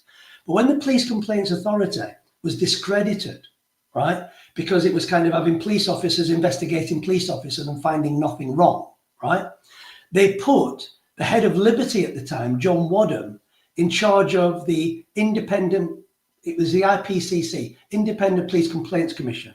It was modelled on the CCRC. And then it employed the same kind of people doing the same kind of job. And then it eventually became discredited, right? In the way that you said, the main critic. And then it's now the IOPC. And it will do the same thing and be discredited in the same way. But it'll just keep us quiet for a few years until you've got to give it a chance. People have had enough of that. We've seen enough. We are living our whole lives with new things being set up that are fraudulent, and told to give it another chance. Yes. And a lot of us have optimism and we believe what we're told. Right. But when you get to the age I am now, right, you've seen it 3 and 4 and 5 and 6 times before, and you know that this is not going to be any different. Right. And that is the reality. Michael, I mean, obviously, I know that you've been absolutely at the forefront campaigning to a degree, obviously, for Clive Freeman, which both you and I believe is an absolute miscarriage of justice. But what other potential miscarriages of justice? Just say that you had taken that role, right? Well, what would be straight on your desk? Well, one of the kind of things is people think that, you know, there's this misnomer. One, that everybody in prison says they're innocent. They don't. I mean, if everybody in prison said they're innocent, nobody would do offending behaviour courses, nobody would make progression, nobody would be released. And it's that myth, right, that actually makes people a bit reluctant to kind of believe people who are saying that they're innocent, such that they don't even want to look into their cases. But if you start to look into cases, and, you know, when I say I'm interested in innocence, there's 2 ways that you can determine whether or not somebody is innocent. One is if you can get DNA evidence like Mr. Malkinson, and you can prove without a shadow of a doubt that the man, it's not his DNA, he's not the person who did the alleged rape, right? The other way is if someone's convicted on evidence which you later discredit and show to be totally worthless, where is the evidence that that person committed that alleged crime? So the presumption of innocence has to be returned to that person, because there is no reliable evidence that the person did what they claim to have done. And if we as a population don't get behind that, this is why we're all being picked off. I know that Sonia did it, I just don't have the evidence. Right. So that means that we can arbitrarily just start picking anybody who we think is a troublemaker and just making bogus cases against them. Right. I mean, the presumption of innocence is a product of, you know, centuries ago, 800 years ago. It came in because there was to prevent abuses of power from our betters, from people in power. And so what's happened is these discourses have now kind of diminished our confidence in the presumption of innocence, because we keep being told that guilty people keep getting away with it because of the presumption of innocence. Right. It's a nonsense when you actually look at the statistics. My God. Because in a magistrate's court, 98% are found guilty, and in a Crown court, 90% are found guilty. So there aren't all these guilty people getting away with it. And they want us to think that anyone who's acquitted in a criminal trial is a guilty person getting away with it. Like so we're doing their work for them. Yeah, it is. It's like a psychological operation. And in the article I've just written, I cited different cases which we featured on CCRC Watch over the last 2 or 3 years. And it's Jeremy Bamber, it's Robin Garbutt, it's Clive Freeman, it's John Osborne, it's a guy called Mark Osborne, it's Sean Parker, who you've had on your show, it's Walid Habib, it's John Bartlett, it's Mark Glover. There's lots and lots and lots. It goes on and on, isn't there? There's so many. Which I'm saying, these are the causes for concern, that this is an opportunity now that we can actually bring a new head in, get rid of the real possibility test. And these people who've had 3 and 4 and 5 applications rejected by the CCRC, like Mr. Malkinson had 2 rejected before him, these need to be looked at properly to find out whether or not their claims of innocence are truthful or not. It's not enough to simply say, Sonia, you had a fair trial. Yeah. No. But I've got evidence here that I'm innocent, or I've now, since my conviction, been able to discredit all the evidence against me. Yeah. Sonia, you had an opportunity to do that at your trial. You had a fair trial. Well, I don't think I did have a fair trial because none of this went before the jury. Yeah. Sonia, we say you had a fair trial and we don't care if you're innocent. Yeah. That's not good enough. Yeah, it's a racket. It's an absolute racket. So any potential hope from this at all, Michael? Yeah. Go on. What we need to do is we need to not get bogged down in this kind of individualization of the Malkinson case. So the Henley report, the Justice Secretary, all the newspapers, all focusing on this one case and this one problem, the CCRC. What we need to do is we need to now do a more systemic analysis of who convicted. Helen Pitcher didn't interview Malkinson in a police station. She didn't prosecute him. She wasn't on the jury that convicted him. She wasn't at the Court of Appeal that rejected his first application. Malkinson is an innocent man. He should never have been charged in the first place, right? Exactly. The person who was raped, they said that they dug their nails into their rapist's face and scratched down their face. When they picked Malkinson up the day after, he didn't have a mark on his face. Right. And yet he was still charged and convicted. Right. And it took 20 years for DNA to prove the man didn't do it. Yeah. So the problem isn't like all of these wrongs can happen and 20 years down the line, we have this system that can try to put these wrongs right. Yeah. These wrongs shouldn't be happening in the first place. Yes, absolutely. It is. It needs a seismic change, a whole systemic change. That's exactly what needs to take place.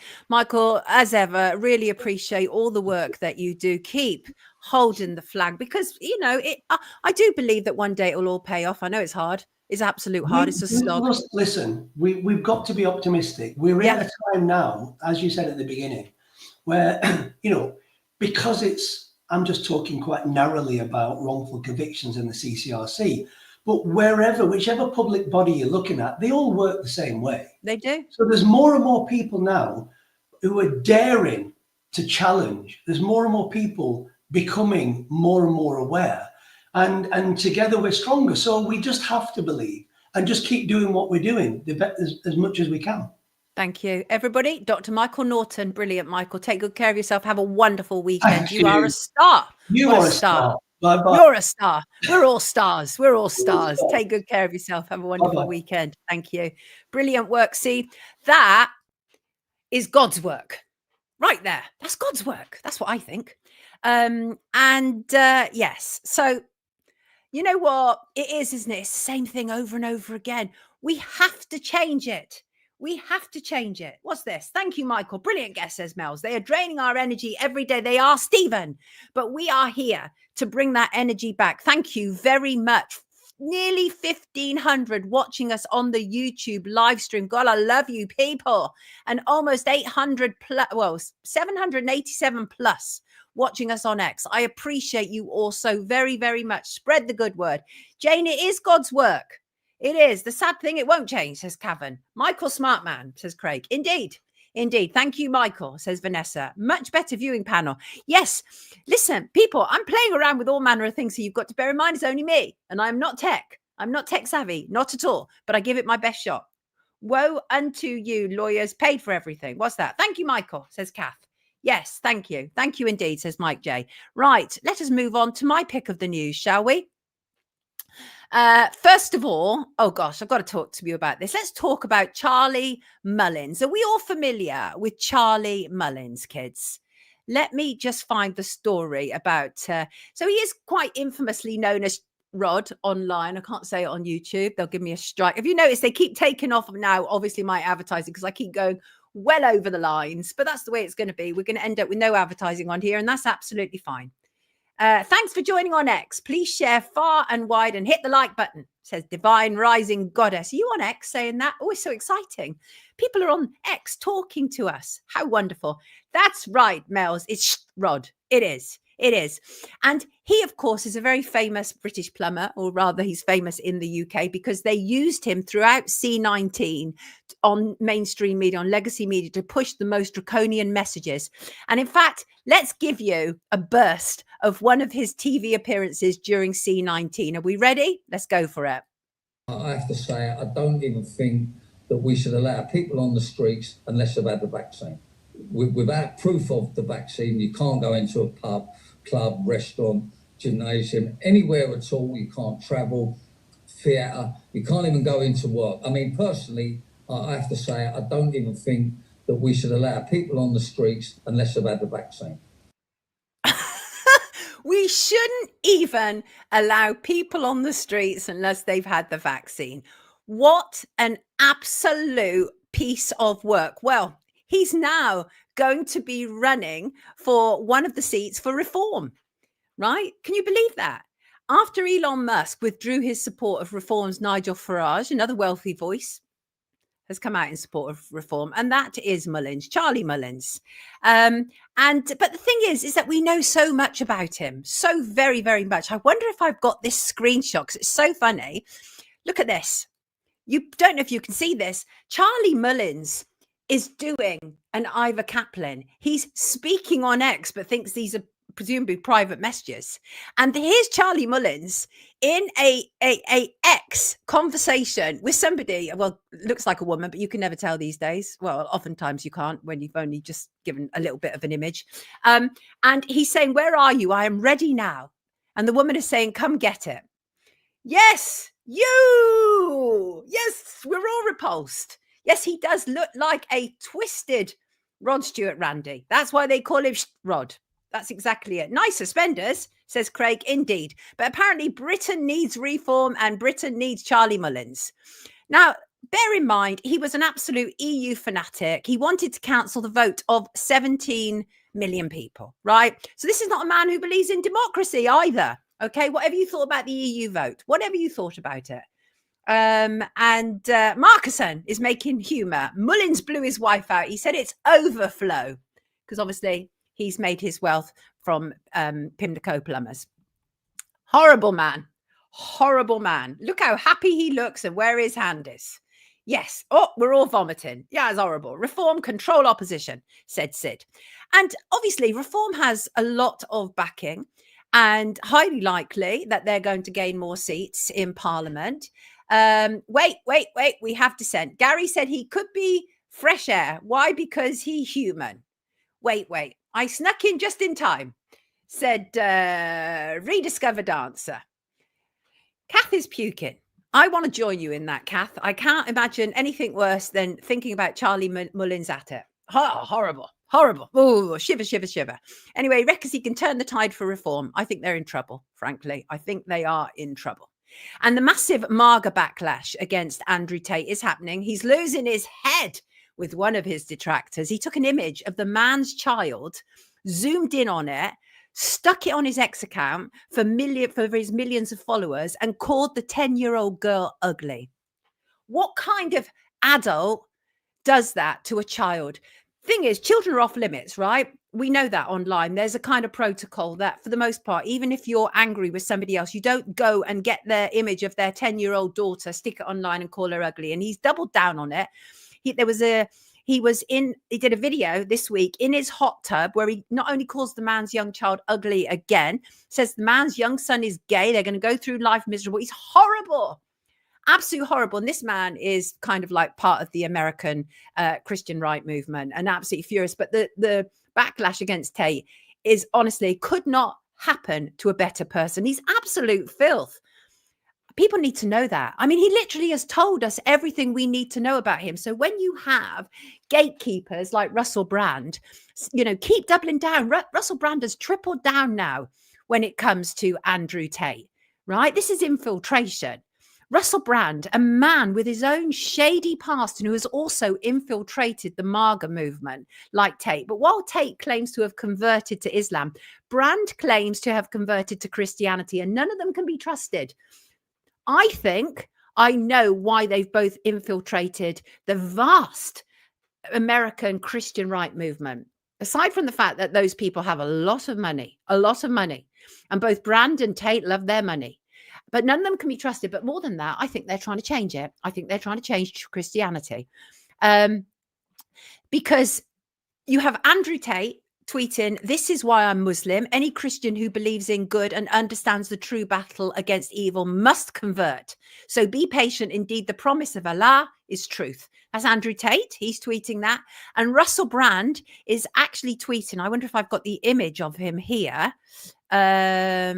I don't know if I have, but I can tell you Russell Brand has tweeted, "With our world rapidly changing, we're going to have to learn new ways of understanding scripture."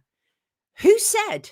This is the thing with Russell Brand. Anybody who knows Russell Brand and who has seen him over the last 10 plus years will know what he does. First of all, he has a Messiah complex, a God complex. Him and Andrew Tate share that, right? Because they're both narky. Okay, so they both have a God complex, first off the bat. Russell Brand, the clue is in the name, Brand, right?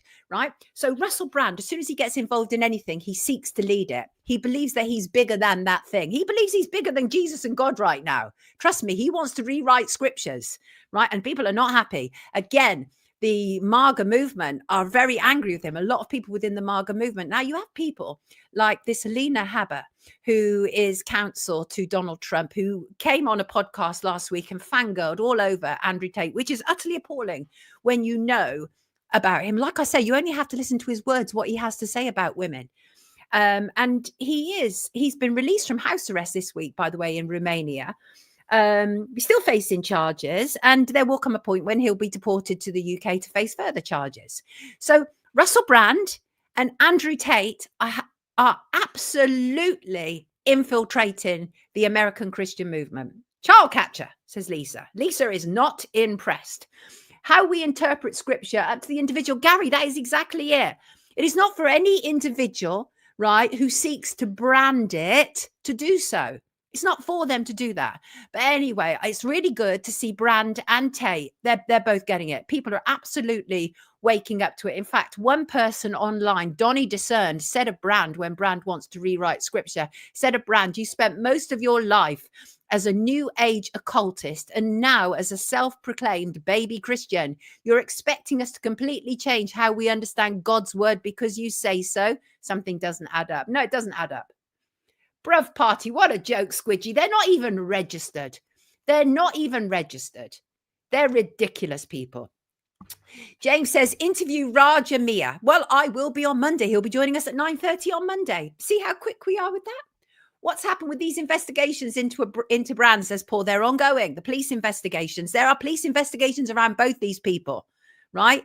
And also a Northern Ireland MP, Saoirse Eastwood, I think that's how you pronounce her name. Irish people, tell me how you pronounce a word that looks like that is spelt Sorcha. Can't be Sorcha, right?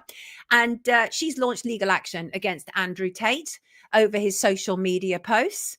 It's becoming ever evident, the people online that Andrew Tate is funding, including Dr. Anastasia Maria Lopez, who had a blue tick removed by Elon Musk, but then admitted online that Andrew is giving her money. Right? She said, when Elon Musk suddenly destroyed my 1 million follower account and demonetized me, my friends did everything they could to recover it. But Andrew, he effing paid my bills when I suddenly had my money stolen by X. First of all, nobody should take for granted any money that they earn on social media, right? Nobody, right? I mean, that's just a fact. It can be taken anytime. Off-brand would be more appropriate. Yes, Katie, Raja on Monday. Yep. And was I right the first time? Thank you, Hoax. Appreciate that. So bit by bit, exactly. Wow, they're starting to consume each other. Exactly. People obsessed with clicks, likes, and ticks. So shallow, but we need them. We do need them. And big up to the wonderful psychiatrist, Joanna Moncrief. I've interviewed Joanna a number of times. Joanna is absolutely brilliant. She's finally getting the attention she deserves. She had a huge piece in the Daily Mail this week. Medicating misery by doling out antidepressants is based on a myth. She is a phenomenal woman. I will search out my old interviews with her. I can't bring her on here, unfortunately, because YouTube will do me for medical misinformation. They told people, oh, Rich Taboo, I remember that. Isn't he awaiting his court hearing? Martin, it would be easy to say just ignore Tate if he didn't have so many millions of followers and he's influencing young men to be like him. But I get you. Tate's a front man. Love each other simple. Gary is in a loving mood. And we talked about former Labour MP, Iyah Kaplan, on Monday, of course. He was caught in a sting. He's the former chair of the Israel lobby group, the Jewish Labour movement. It's closely linked to the Israeli embassy. And he was caught by paedophile hunters, allegedly attempting to meet a child. The absolute state of his X account, nudes, shocking, explicit language about what he wants to do with young males. But he's continued this week. Police arrested him, let him out. I think it's pending investigation. But he's back online this week. Continuing, let me see if I can bring this up on. Look at this. And that high or good pick is a pick of 4 young lads. They can't be any more than 16 or 17 and maybe 18 at a push. And they're saying the caption that they're actually reading is, you can't see below the waist, but they're actually saying, if you want to be sent this picture, you know, where you get full frontal, say hi. And he's like, hi or good pick. And then Robbie Travers responds saying, you need to stop, Ivor. You were messaging me at 16, offering me ways to advance my political career. When we met, you need to immediately desist. What on earth is going on? And the thing is that Rachel Reeves, the Chancellor of the Exchequer, follows Iyah Kaplan. Oh, it's gone, Shalini. That must have gone last night then, sweetheart. I checked probably about, 7 o'clock last night. Is it gone? Like, just completely gone. Wow. Amazing. Tate is a symptom and a very useful tool for the powers that be. Yes, JJ, I completely agree with you. But Shalini has just blown my mind, is it? It's too much. It's too much because the CPS, who we were just talking about, also follows him. But not before we've all seen who he is. We all kind of know now who Iyah Kaplan is, right? And that is one of the influences that has been running Labour. So I absolutely take the point of the commentator who talked about, you know, like it goes back a long way. So between Rod and Iyah Kaplan, both of them try and pick up people online and we all get to see it, right? That's absolutely nuts that we're all getting to see it. Did anybody see those state troopers raiding an Amish farm? Did you see that? Let me see if I've got an image here. Look at that, right? What happened? This farm in Pennsylvania specializes in selling raw milk, organic eggs, grass-fed beef, and other nutritious foods for private buyers. And they were raided. It was raided by the Pennsylvania Department of Agriculture. The federal government saying nothing to do with us, but that is a department. It's a government department, even though it's localized. Come on now. And what happened? It was raided, and but the Pennsylvania Department of Agriculture is wholly They say it's wholly independent of the Biden-Harris administration. Pull the other one. We know what took place here. Gates wants us to eat fake food, Stephen. I talked about this before, and obviously we know that this whole kind of roundup, the bird flu and everything, and how, they're taking the eggs and killing the birds and all of that. We know what it's all about. Think your heart, Gary. I have no idea what you're talking about, but I'm sure it'll all make sense in a minute. The Amish, like the Mormons, at the very, very top, are very powerful. Oh, and Tink is not impressed, saying that the Amish are part of the fake fiat money laundering network. I don't know anything about that. Tell me more. Maze Maz said some excellent videos and interviews on UK column this week. Randy thinks it's scare tactics. Of course it is. It is scare tactics. There's no doubt about it. It's nothing new. They've been doing it for years, raiding farms. I got you, DJ Darkside. Do you think they've upped the ante now, though, as we get closer and closer to 2030? Anybody who's producing organic farm, farm food, do you think that there is an increase in it? Let me know wherever you are in the world. If you're involved in farming or husbandry in any way at all, let me know if you feel that it's changed. I'd like to know. It was Amos Miller's farm. Yes, Amos Miller's farm. He's Amish, though, right? He's an Amish. Amos Miller. Yes, that's right. But he's an Amish. He's an Amish farmer. Got you. No, they didn't. Actually, Sunplug, the very wonderful Peter Hyatt, statement analyst, magnificent man, he actually made a comment on one of our shows in which he said, if you notice that the Amish were completely unaffected by C19 because they don't have TVs, right? If you can't get raw milk, get organic, says Robert from Health Freedom UK. 100% WEF, says Gary. Amos Miller just won in court over that bus. Ray J, send me the details. Let's find out more. I want to hear that. And I heard from Russell. Hello, Russell. Good morning to you. Grand rising. He's a DJ. He said he adores Wake Up, and that makes me adore him because he clearly has good taste. And he said he's pleased it's a good mix, not full of doom and gloom 1984 stuff. I'm also very pleased about the spiritual side, as that's very me. He wanted me to look at this new government-funded... Oh, let me take this image off the screen, by the way. He wanted me to look at this new government-funded boiler scheme. Anybody heard about this in the UK? Guys, you know what it's going to be about. I mean, I really literally don't need to tell you, but I'm going to go to, right? So the new government-funded free boiler scheme. And he said, it looks like the boilers are electric. Say no more. Smart electric boilers all tied into this. The government are making BT and Virgin scrap all proper phone lines and replace them with VoIP internet landlines. Again, something that can be switched on and off remotely. And that's one of the reasons we don't have a smart meter here. Russell, is absolutely that, because they can obviously control it externally. I mean, obviously they can control our supply externally anyway, but it's a damn sight easier with a smart meter. And Russell goes on to tell me about various dark goings on in the dance music scene, which, being a DJ, he knows about, including forcing of various agendas. I really appreciate insights from all different worlds. Thank you so much, Russell. Lovely to have received your email. So I looked into the boiler scheme, as you do, and the mission. They are committed to reducing greenhouse gas emissions in the UK by the help of the UK government and energy providers. And they're now no longer saying by 2030, right? So there's not that year again. They're now saying by 2050. Don't you think that's curious, right? These people, they're conducting energy efficient assessments to see if people are entitled to them. You have to be in receipt of various benefits in order to be able to entitled to them to check your eligibility.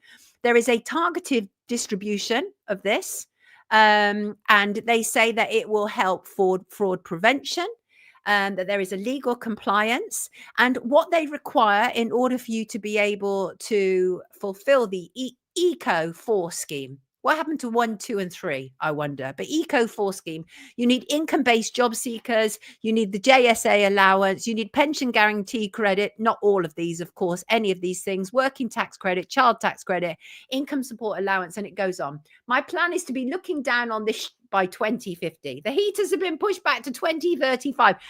That's right, they're pushing them back. They're pushing it back. Lead paint might just save you, says Squidgy. Tink said, don't get any of these Rothschild smart boilers. Are they Rothschild smart boilers? Are they? Teresa's had a prepayment meter, no smart for me all my life. I suddenly have a threat for a demand for £85 from a previous supplier. For what? Can't get a hold of a person, but they want to take me to court. Do not acknowledge it, Teresa. And if you acknowledge it, all you have to say, I was given advice on this. If it's somebody else's debt, you literally write back saying, this is not my debt. Do not write to me again, or I will take proceedings against you. As an engineer, I know they not work. Gary, is that right? Bit late in. Timmer is a bit late in. Hubby tells me they're going to force smart electric meters on us all. Mel's, they're going to have a fight with me. They're going to have a fight with me. There's absolutely no way that I am living anywhere that has a smart meter. It's not happening. So there you go, Russell. We all know what it's about, right?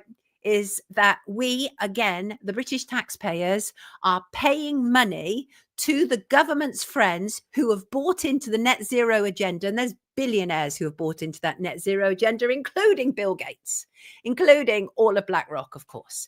And we all know that Keir Starmer was in talks with BlackRock recently. So we all know what is going on here. Absolutely. This is never about the people.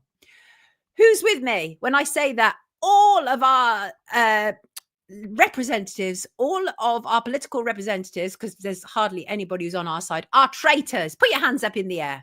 They're traitors. There's very few that I would trust, if any, frankly. And I have to say, David Lynch, anybody a fan of David Lynch? He died. He died. I think it was yesterday. It was certainly announced yesterday. 4-time Oscar-nominated filmmaker David Lynch. He made one of my favorite films, The Elephant Man, which is so powerful. But he also made one of my favorite ever TV shows, which was Twin Peaks. And here I am in the diner in Snoqualmie, where Coop used to have his apple pie or whatever and coffee. I'm literally at the same diner there. I did a feature once. I think it was, I can't remember who it was for. It might have been for the Daily Express. And I went to Snoqualmie, which is incredibly spiritual, in Washington in the US. And it was actually quite amazing. And I went to various places where they'd had the scenes, obviously, for Twin Peaks. I love Twin Peaks. David Lynch was very unique. I hope nothing bad comes out about him. I really hope nothing bad comes out about him, because he's really made me think throughout my life about artistry and kind of like, drawing over the lines. And a lot of the time with David Lynch stuff, it just kind of like makes you look at a situation twice. And I really love that. He wrote a good book, Catching the Big Fish. Nice Buns. What the hell is Nice Buns? What's going on? Hey, I love Twin Peaks too. Damn fine coffee. Mike remembers. Buckle up. But oh, please, no shug. I can't take any more. I can't take any more revelations about people that I like. Okay. I have found David Lynch very inspiring. So rest in peace. Long story, great film. Loved Audrey. He died when LA was on fire. Adele, my contact, was telling me that is exactly what happened when he left his home. That's what kind of led to it. Right. Amy mistook it for Mick Lynch. Mick Lynch was the British tech guy who died on his yacht, right? Who had been in a 10-year legal battle in America. Okay. Blue Nomad, don't tell me he's a vax pusher. No. Stop. Martin says, I'm sure he'll be completely different to the rest of the cesspit. I suppose the thing is I can't dislike everybody for everything, right? Because that takes us into purist territory, and that's never a good idea. But anyway, at this moment in time, I can say rest in peace, David Lynch. Thank you for the artistry. I greatly appreciate it. Greatly appreciate it. Right, what am I missing before we get to our last? I don't want to miss anything out. I hate missing stuff out, right? I really hate missing stuff out. So, I had a narrow escape, people. Last year, I was approached by a production company on behalf of Channel 4. They wouldn't tell me it was on behalf of Channel 4, but it was on behalf of Channel 4. And they wanted me to get involved with a 4-part program that they were making. And we now know the title is called Go Back to Where You Came From. Oh, red flag. Yes, Craig, we're not going to forget January 20th. It's on the approach. So, and what they did is they put me through a series of kind of interviews, and I got through to the last stage, and then it was discovered that I wasn't prepared to be jabbed. And they literally said, you can't take part then. You can't take part. Right. I love you too, Del. Yeah, I love you too. What's that?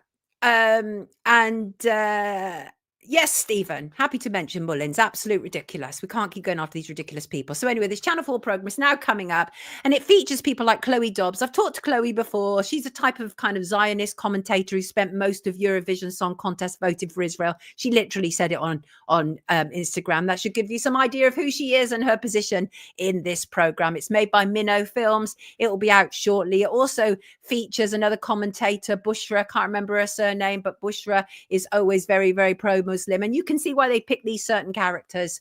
Anyway, I had a very narrow escape because all of them have been jabbed to the hilt for it, but not me. No, Sheba, not me. Del, you're very welcome. No jab, no job. Marcusons points out that's exactly what it was, right? Channel 4 is the far left of the BBC. Come out as gay, get your own show. Squidgy, even more than that. If I pretend that I'm a woman and play the piano with my diddler, I will be featured very strongly on Channel 4, remember? And then given a series on ITV. Can't remember the name of that fella. Why are Channel 4 still promoting their fake grooming documentary? Adele, it's horrendous. And Adele, I've seen that you sent me an email. Thank you so much, you little sweetheart. Lots of love. Lots of love to you. Yes, indeed. So I missed that one, didn't I? I ducked that one. Thank goodness for that. And this story, you know, it winds me up endlessly. It really does. Not the disappearance of Madeleine McCann. It's not her fault that she was surrounded by people who were negligent and whatever. Right. But now we hear, obviously, from Germany that the main suspect, Christian Bruckner, he was never a main suspect for anybody who knows the story, by the way. Only people like Martin Brandt, who's reporting on it for Sky, who calls him the prime suspect in the disappearance of Madeleine McCann. And he's coming to the end of his jail sentence. That's not Martin Brandt, although that's a whole other story. But Christian B is coming to the end of his jail sentence. And of course, they're not going to be able to charge him over Madeleine McCann. And you know why they're not going to be able to charge him over Madeleine McCann? Because they don't have the evidence, because he didn't do it. He didn't do it. He's done lots of heinous things, revolting, repugnant things, but taking Madeleine McCann, he didn't. I've never seen a bunch of people, as legacy media, the German prosecutor, and an assortment of other hangers-on, so keen to shoehorn a man into a conviction as they did with Christian Bruckner. I mean, it's very interesting. Even at the recent trial with Christian Bruckner, they were absolutely evident they were trying to shoehorn Madeleine in. They brought over a cop from Operation Grange, which is the British police investigation into the disappearance of Madeleine. Yes, he did, Vanessa. Was her eye damaged? Dilip, Madeleine had, what's it called? People, remind me. I've forgotten what it's called. Where is Craig? Craig is my memory these days. But that doesn't fade, by the way. So I'm not going to be talking about Julia Wandelt today, fake Madeleine, because I don't have time and I don't want to rush it, because it's really important what's going on at the moment, the pushing of the fake Madeleine. And Sean Atwood, who I used to work with, now saying that Madeleine McCann is 100% alive. You lot are fraudulent as... No, it's not conjunctivitis. Coloboma. Thank you, Crazy Bunny. I appreciate that. Alice says conjunctivitis. It's haunting, Timmer. It's haunting. And it's not made any better with all these fraudulent, awful people out there. Okay. And the other thing I want to say, because I want to refer to this. Oh, our show is rushing past today. You know, this is, of course, right, everybody. Claire wrote, good morning to you, Claire. Lovely, Claire. She says, catching up with yesterday's show today, coupled up with everything you said about LA, James Woods was a frequent character in The Simpsons. We all know how many things that show has predicted. And it's interesting because you're not going to get this right. This is insane. James Woods' character was drafted in as Apu's replacement at the Quickie Mart, and he was fired for selling Homer Simpson's spoiled meat and failing to blame it on a scapegoat or sacrificial lamb. But what was interesting was when James Woods was at the Quickie Mart, he took a phone call from his agent who was offering him a role as a firefighter. I'm not kidding, kids. And James Woods was all over legacy media last week. I've lost my house. And it turns out he's a big fat liar, on top of being a horrible genocidal maniac, on top of everything else. But let me continue with Claire's email. She said, I saw the MSM news last night, which I rarely watch, just to see what they were reporting. As an ex-firefighter officer who attended a wildfire course in 2018 as an incident commander, we had the West Yorkshire wildfires around that time, where we sent our crews over the border from South Yorkshire, where I was based. It has always been common knowledge that with such fires that are travelling, hold on. It has always been common knowledge that with such fires that are traveling fast, that you create fire breaks. Water is always an issue, so you should evacuate and strategically concentrate on creating fire breaks in front of the fire. I saw footage of firefighters putting water on houses that were already lost, completely engulfed in fire and well beyond saving. The fire service wouldn't do that, especially when water is so scarce. It's a bonkers strategy. These were scenes for the cameras worldwide to sensationalize it, to make people believe. Also, how many times do we get hurricane strength winds with no rain? These are all good questions. Who wants 11/11? Kenneth, it's a mockery. It's a mockery. Fire breaks in Powys every year, says Katie. James Woods has not been appointed by Trump to the Hollywood team to reprise it. Yes, you can't fight the Jews, says Craig. And that is DEWS, by the way. Put the phone down. Do not report me to the police for hate speech. Put it down. Dues, as in direct energy weapons people. A lot of things being said about this. I don't know what's the truth. Do any of us? Mike J said, yeah, Mel Gibson is interesting, has said it's too coincidental because the water doesn't run just when the fire started in a high wind, perfect for fires. That's right. No water available. Gavin Newsom, the governor of California, has been removing dams, has been removing water. Insane. Why is Kenneth talking about Irish stew? I think we've pretty much covered everything. Listen, we're at 11 o'clock. We are at 11 o'clock, okay? Have you, I'm going to go to the final thought. People, Robert, yes, I agree with you. People, have you felt the full moon energy shift this week? Because I have. I know I have. There was some heavy energy hanging over us over the Christmas period, throughout December, start of January, and now it's shifting. It's actually a great energy right now. I'm loving it. You're feeling it. You're feeling it. Yes, gone quick again. Yes, Stephen, this show goes very quick. We're feeling it. We're feeling this rush of energy. So I want to talk about why your awakening will lead to the best you yet. And it starts right now. Right now. When you awaken, first of all, when you awaken, for some people, it's a bit of a shock to the system, because just because you've woken up to the lies and distortions and corruptions of the world doesn't mean that everybody around you has, which means that you can often feel like a strange person in a strange land. It can be very painful. We find ourselves like talking to people who we've known forever, and we no longer know them, and they don't know us. They think we've gone mad. And the thing is that you are waking up as the same person, and yet everything is completely different. And that is because you've learned from the darkness. The darkness is a wonderful thing. We often talk here, you know, about the power of adversity to shape us as human beings. Dual lives. Absolutely. And yes, planets are aligning now, says Randy. It's best to do your own journey and leave others to do theirs. Yes, it is. It absolutely is, She-Bear. And I agree with you. And sometimes you know what? That's why I'm no longer in persuasion mode. I used to be like, oh, I've discovered this. Let me try and persuade you to understand this. No more. I'll tell you it's happening, and then it's up to you. Okay? It's entirely up to you. Never park by an e-car. Timmer, that sounds like good advice. Good advice. So the thing is about obviously waking up. For the most part, I think people wake up as a consequence of the world just being too painful to continue as is. Because that was certainly what it was for me. Nothing made sense, didn't add up. I had so much anxiety. I woke up a very long time ago in my 20s. And that was as a consequence, really, of covering hip hop, which was very much at the forefront of what was going on in society. And so I learned from the darkness. It was very, very dark. Yes, Shalini. That's why I stopped trying to wake folk up. They will either wake up or not. That's exactly it, sweetheart. That's exactly it. Ian said Mars is joining Venus. Watch out. So Mars, obviously, planet of war, Venus, planet of love. Whoa, what a combo. What a combo. Said to be male and female. What a combo. The moon draws the tides, an awesome energy. Genius in the madness. Oh, yes, there is. There absolutely is. And Blue Nomad said, stop wasting your energy trying to wake people up. I couldn't agree more. I couldn't agree more. So, as I say, you've learned from the darkness, you've come through it. And what's going on with you is, even though it seems like you're a strange person in a strange land, it will ultimately, this is your spiritual path now. If you've woken up, this is your spiritual path now, and welcome to it, because it's wonderful. It's a joy to behold. It will enable you to see the difference between good and bad, what is necessary and unnecessary, what is a priority, what is a distraction. And it will also enable to see a great deal about you, who you are and what you bring to this world. And the first thing I want to say is you are not an imposter.